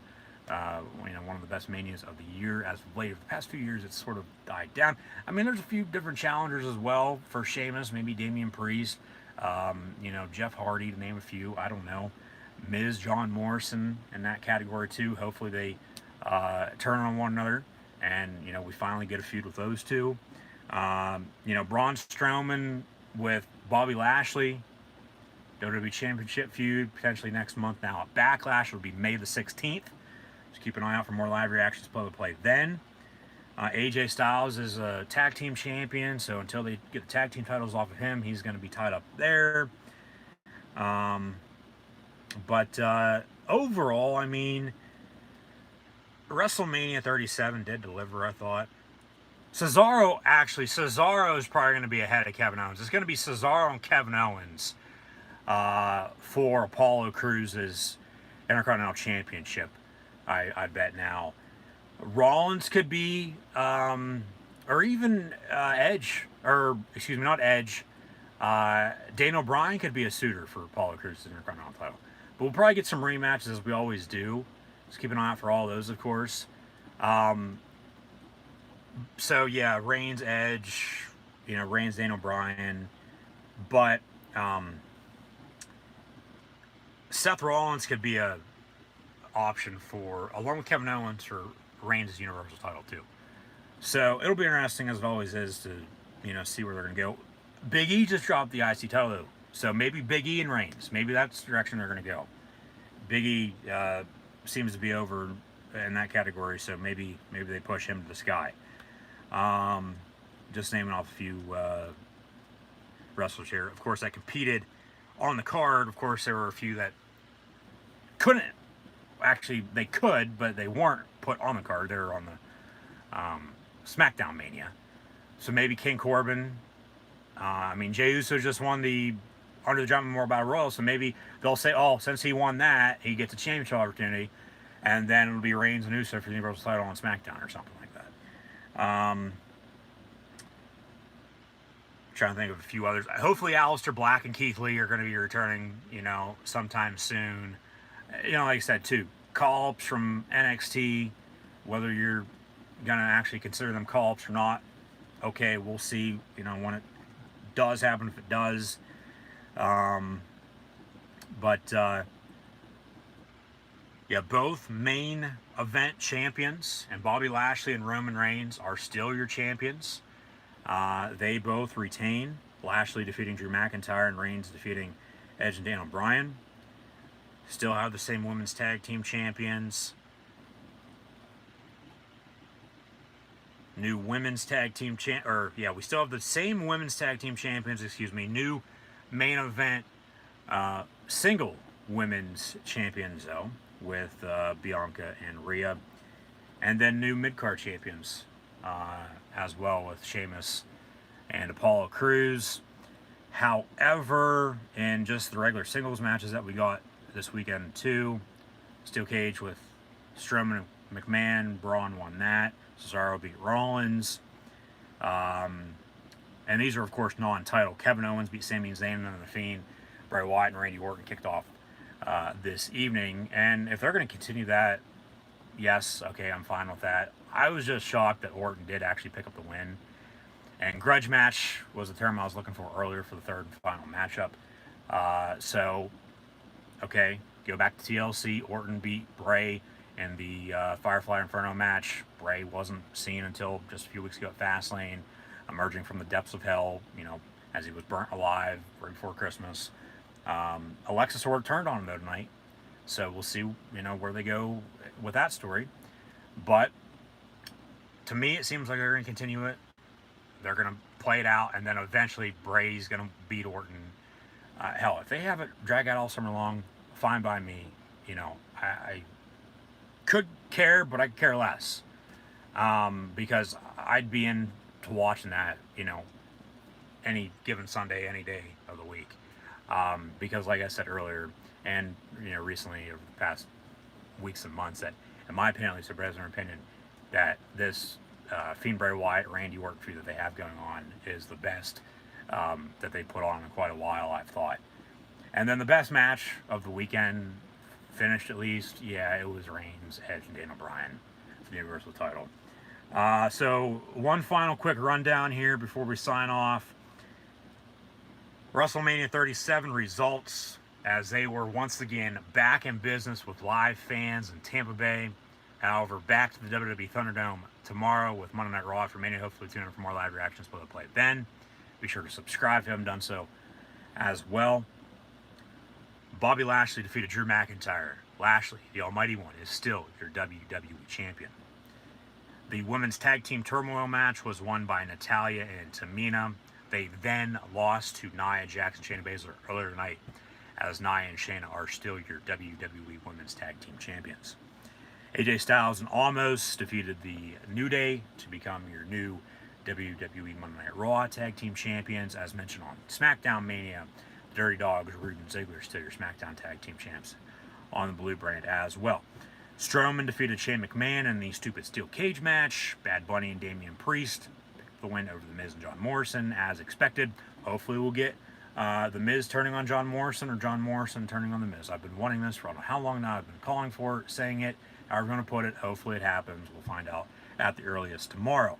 Cesaro also defeated Seth Rollins last night, as mentioned earlier, after uppercuts left and right all over the place and swung them about a million times. Cesaro embraced the vision and defeated Seth frickin' Rollins at WrestleMania. Bianca Belair, your new SmackDown Women's Champion as well, defeating Sasha Banks. So she won the Women's Royal Rumble this year, won the championship in the main event of WrestleMania as well. However, on the men's side, Edge won the Men's Royal Rumble back in January. However, we'll get to the result on that in a second. As most of you know by now, of course, Edge did not win. So that was night one. Now night two, in no particular order, once more, it was Asuka defending her Raw Women's Championship against Rhea Ripley. The Ripster with the Riptide defeating the Empress to become your new Raw Women's Champion. Also tonight, we just witnessed, as mentioned, Nia Jax and Shayna Baszler defeat Natalya and Tamina after the Tag Team Turmoil match. They're still your Women's Tag Team Champions.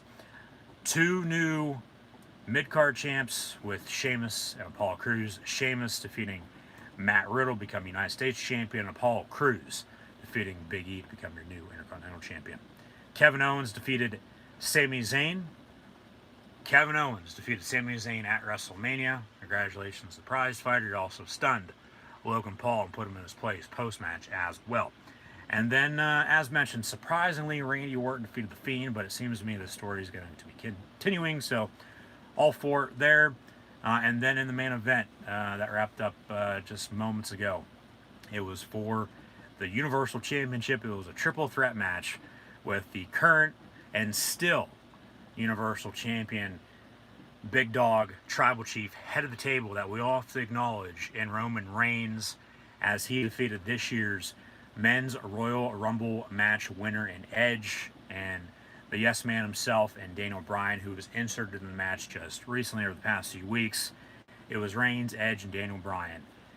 And the Big Dog, the Tribal Chief, the head of the table, came out on top, and Roman Reigns is still your Universal Champion. So, on this day, Edge unfortunately did not become Universal Champion at WrestleMania. Drew McIntyre's dreams were in fact broken, and we'll see what the future holds for the WWE now moving forward on the road to Backlash next month, Sunday, May the 16th, officially 5 weeks from tonight. Hopefully you'll tune in for more live reactions, play then. But first, more live reactions, play tomorrow, Tuesday, Wednesday, and Friday this week as well for Raw, NXT, AEW Dynamite, and SmackDown, as they'll kick off their new year on the road to WWE WrestleMania 38 from Dallas, Texas, next April 2022. Just want to say thank you for tuning in this evening. Thank you for tuning in on Thursday for NXT TakeOver Stand and Deliver, live reactions, play-by-play. Also, last night for night one of WrestleMania, Saturday for WrestleMania 37, live reactions, play-by-play, live right here on the YouTube channel as well. And also tonight for more live reactions, play-by-play of pro wrestling with WWE WrestleMania 37. I just want to say thank you. So thank you for tuning in and watching, and hopefully you'll tune back in tomorrow as well for more live reactions, play-by-play, live right here on YouTube. That'll do it for myself, your host, the Encyclopedia Sports, Cool Hand Luke 96, live right here on YouTube for WWE WrestleMania 37 live reactions, play-by-play. A watch along, if you will, live watch along reactions, as the title says, for WWE WrestleMania 37 this year. But WrestleMania 37 now officially in the books, as we're on to Raw after Mania, we're on to SmackDown after Mania, we're on to the next TakeOver, we're on to Backlash, we're on to WrestleMania 38 next year. Thank you once again for tuning in and watching. Let me know in the comments below what you thought of WrestleMania 37 this weekend. Once again, thank you for tuning in and watching. Be sure to like, follow, and subscribe as always on social media. Links in the description below, and I hope to see everybody now tomorrow night for more live reactions, play-by-play, with the Monday Night Raw after WrestleMania.